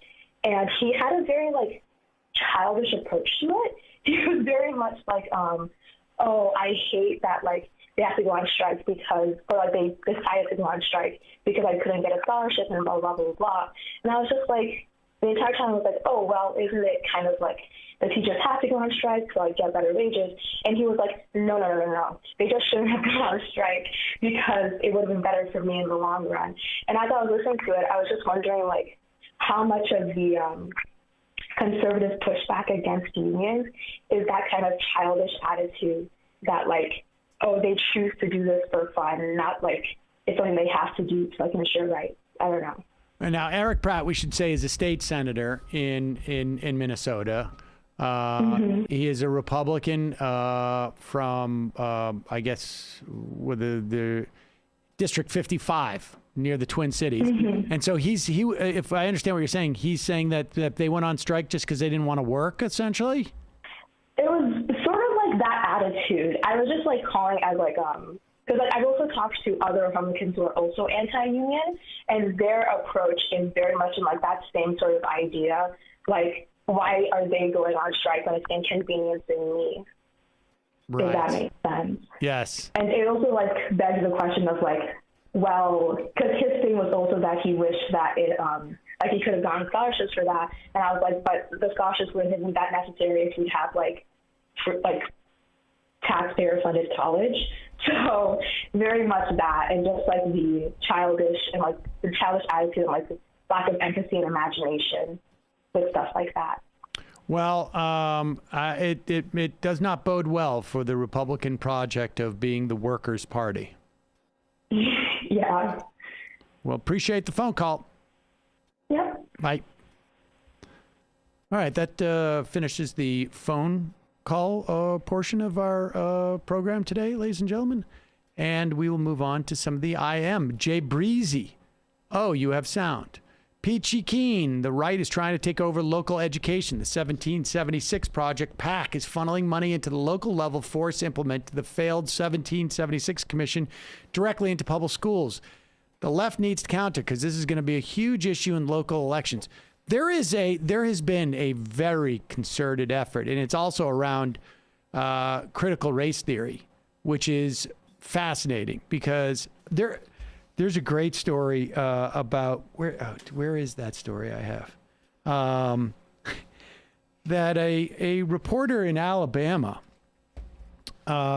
spoke to a local politician who was proposing a law to ban critical race theories from the schools, and the dude had no idea what it was. This is the story. It is by Kyle Whitmire in Alabama.com. Representative Chris Pringle, Republican from Mobile, wants to make it illegal to teach critical race theory in Alabama. He recently pre-filed a bill almost 8 months before the session opens up because he really wants to get in there with this thing. And so what does the bill say? Pringle says, all it says is you can't teach critical race theory in K through 12 or higher education in the state of Alabama. And so the reporter asked him, how would this bill define critical race theory? And he said, quote, it basically teaches that certain children are inherently bad people because of the color of their skin, period, Pringle said. And the reporter said, asked Pringle if there were any critical race theorists he could point to who have been spreading such toxic garbage, because the reality is that's not what critical race theory is. And he writes, he responds, well, I can assure you, I'll have to read a lot more, he said. And so the reporter said, well, could you give me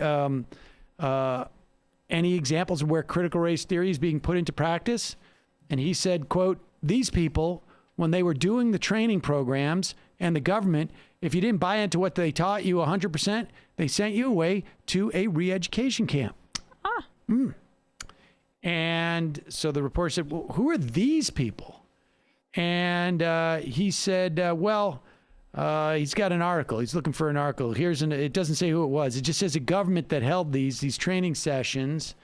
And he said, the reporter said, could you send me a link to that article? And ultimately he couldn't. He said, well, the white male executives are sent to a 3-day re-education camp, because we always send executives there. Sounds fun. Where they're told that their white male culture wasn't there, and then he trailed off again. You know what it sounds like to me? One of those like trust camps, maybe, where they go and they get like the old trust falls. Yeah, or it sounds like an equal opportunity equal employment opportunity workshop, essentially. Yeah, because we have to hear about those every other week. And then ultimately he just said, well, look, I introduced a very brief version of the bill to start the conversation, but it's very difficult in this cancel society to have a frank discussion about racism in this country and this country's history. I mean, history is being rewritten, and I'm not exactly sure the accuracy of what's there now and what they're trying to change into it. This is sort of very reminiscent of what we were talking about yesterday with Clint. What was the guest? Clint, I forget his last name too. Clint Smith. Sorry. He says, this is still the greatest country that's ever been in the history of the world. And the radical left is trying to destroy that and tear us apart and divide the country based on race and class, which is exactly what they do in communist countries. And apparently he never had a link to that article. But still waiting. Yeah, there you go. Critical race theory. Got to be careful of that stuff. And the right is now mounting massive. They're pouring a ton of money into this. I think it's called Left Turn or something to that effect. Or No Left Turn is one of the major national PACs pouring money into these city council races. The Mark Lamont. Oh, go ahead, Brett. I was gonna say you can still get your degree in eugenics from PragerU. So I don't know why they're so bothered about like what these small liberal arts colleges are teaching. The Mark Lamont Hill clip, I think it might be too long. It's like 4 minutes. That's probably worth playing in full, but we should play it tomorrow. Is really, I think, instructive in these matters. Well, I mean, it's hard for people to know much about critical race theory in America because, like, the senator was hinting towards, or the state senator, Mobile, Alabama. Most people don't know much about American history either, just in a broad sense. Like, most people know a very, very narrow band of American history because the big things have been stripped out because they relate to like class or race or gender. And so you learn a very specific, very, narrow slice of American history, and you become very irrationally attached to it to the point where, like, the idea of someone including an extra page in a history book about, like, I don't know, the Black inventors behind certain things, like, you just freak out. And society has to stop because, someone went to an EEO meeting. It's all very childish.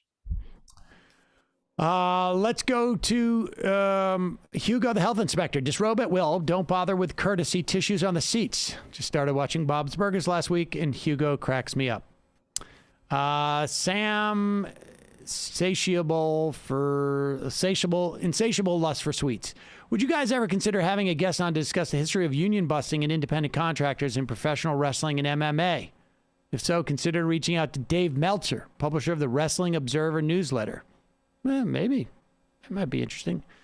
Heather, are you serious when you believe progressives will hold the vote on the compromise bill? Of course they won't. They will go along with Biden for the $700 million bill. We'll hold up the vote. I don't know. My guess is probably they wouldn't stand in the way of it, but I don't know. They should get to a point where they do. But I also don't, frankly, think that there's going to be an actual vote on that compromise bill. Rampaging Toaster, I'm losing it, bro. Do you have the drop ready yet, Sam? I'm sorry if it's an inconvenience, but I'll bug you until it is. I haven't got it yet. Ray, Sam, please post the Hello Tushy ad copy on the Discord so we know what you won't say. No. Dave Parrott, Sam, don't be a Steve Dushy. Clean your bottom with a tushy. You're welcome. Shofar worthy? No. John, Swampy Sam's butt blasting bidets. The Discord is weighed in. Nerd Cheetah, segment yesterday included some talk on Neil Katyal and ended with urgency for the Biden administration regarding court appointments. Do you still believe Democrats play for a different side and towards different judicial goals than Republicans? I don't have it right in front of me, but I just saw the latest slate of judges that they've released. And I can tell you that, like, out of the first slate, 18 out of 20 were non-corporate lawyers. And the real problem they're having is actually it's coming from some of the senators. But I just saw a list of we have it in the packet. Yeah, I can't. I don't know where I don't have it right in front of me. But I looked over them. They actually look pretty good. The vast majority of them are coming from non. I think there's one that had worked in a corporate office. So this kind of formulation where you have to prove that they're exactly as bad as Republicans is always asking to lose an argument. Like they're not the same as Republicans. That doesn't mean they're on your side either. And I think it's also like this point Sam said about non-corporate attorneys. Like there's just differences. One of them was the Brennan Center voting rights director. I mean, there was some legal defense attorneys who were nominated. So, but that's I still believe that their play for. I mean, they do have slightly different judicial goals than Republicans. I can tell you this, that just even on the most crass, cynical terms, plaintiffs' attorneys fund Democrats. And they want judges who are going to maintain and keep the courtrooms open for people to come and sue. So just on that alone, even in the crassest terms, yes, different team. Sampson, can the show have someone on to discuss what happened with the New York Healthcare Act last week? I know it's New York specific, but it has national implications. They killed it again, but yes. Swamp Ass. You should have Tom Sexton on from the Trillbillies on. We'll put him on the list. I think we kept meant to have those guys on a Friday. Panda, message yesterday in the ICU beds being at capacity. We're out in Western Colorado, 34% vaccination rate, and are starting to see some of the worst variants cropping up. I don't understand the power play behind the anti-vaccination movement. Yeah, well, I don't think they believe anything that you just said.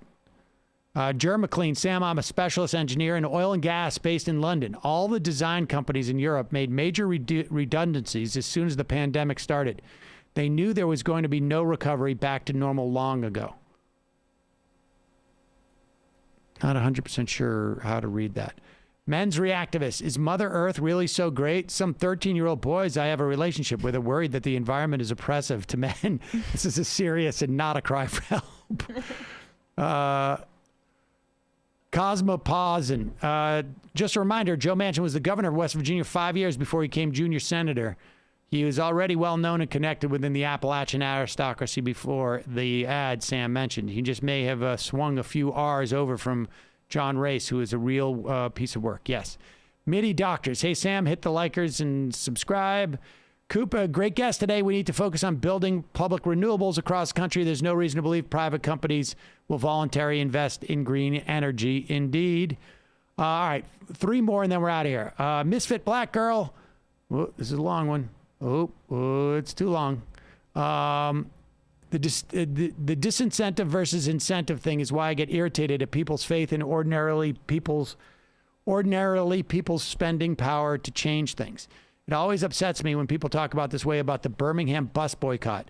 They didn't just say these people are racist, so if you are a good person, you'll spend your money elsewhere. What made that campaign successful wasn't the boycott, it was the carpooling. In other words, it wasn't the consumer choice that won the fight, it was the mutual aid campaign.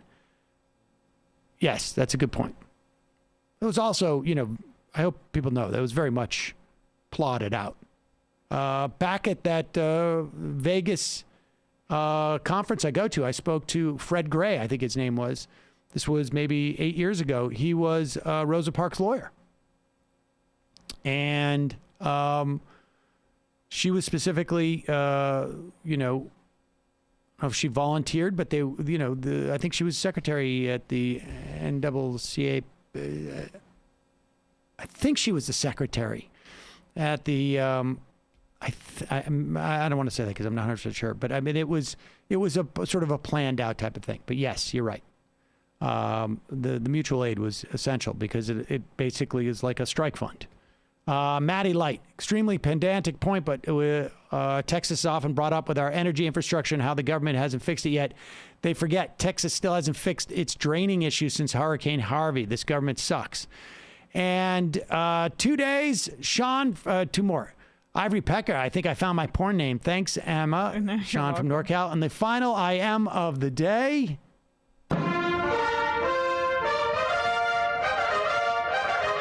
Aaron is not cool. Wasn't there a story about white bosses talking about white privilege? I saw Hassan stream it, or a video rather. I'm not sure. Very possibly. Brandon, as always, thank you so much. Emma, Brendan, Matt, all you guys, great job today. See you tomorrow. It might take all the strength I got to get to where I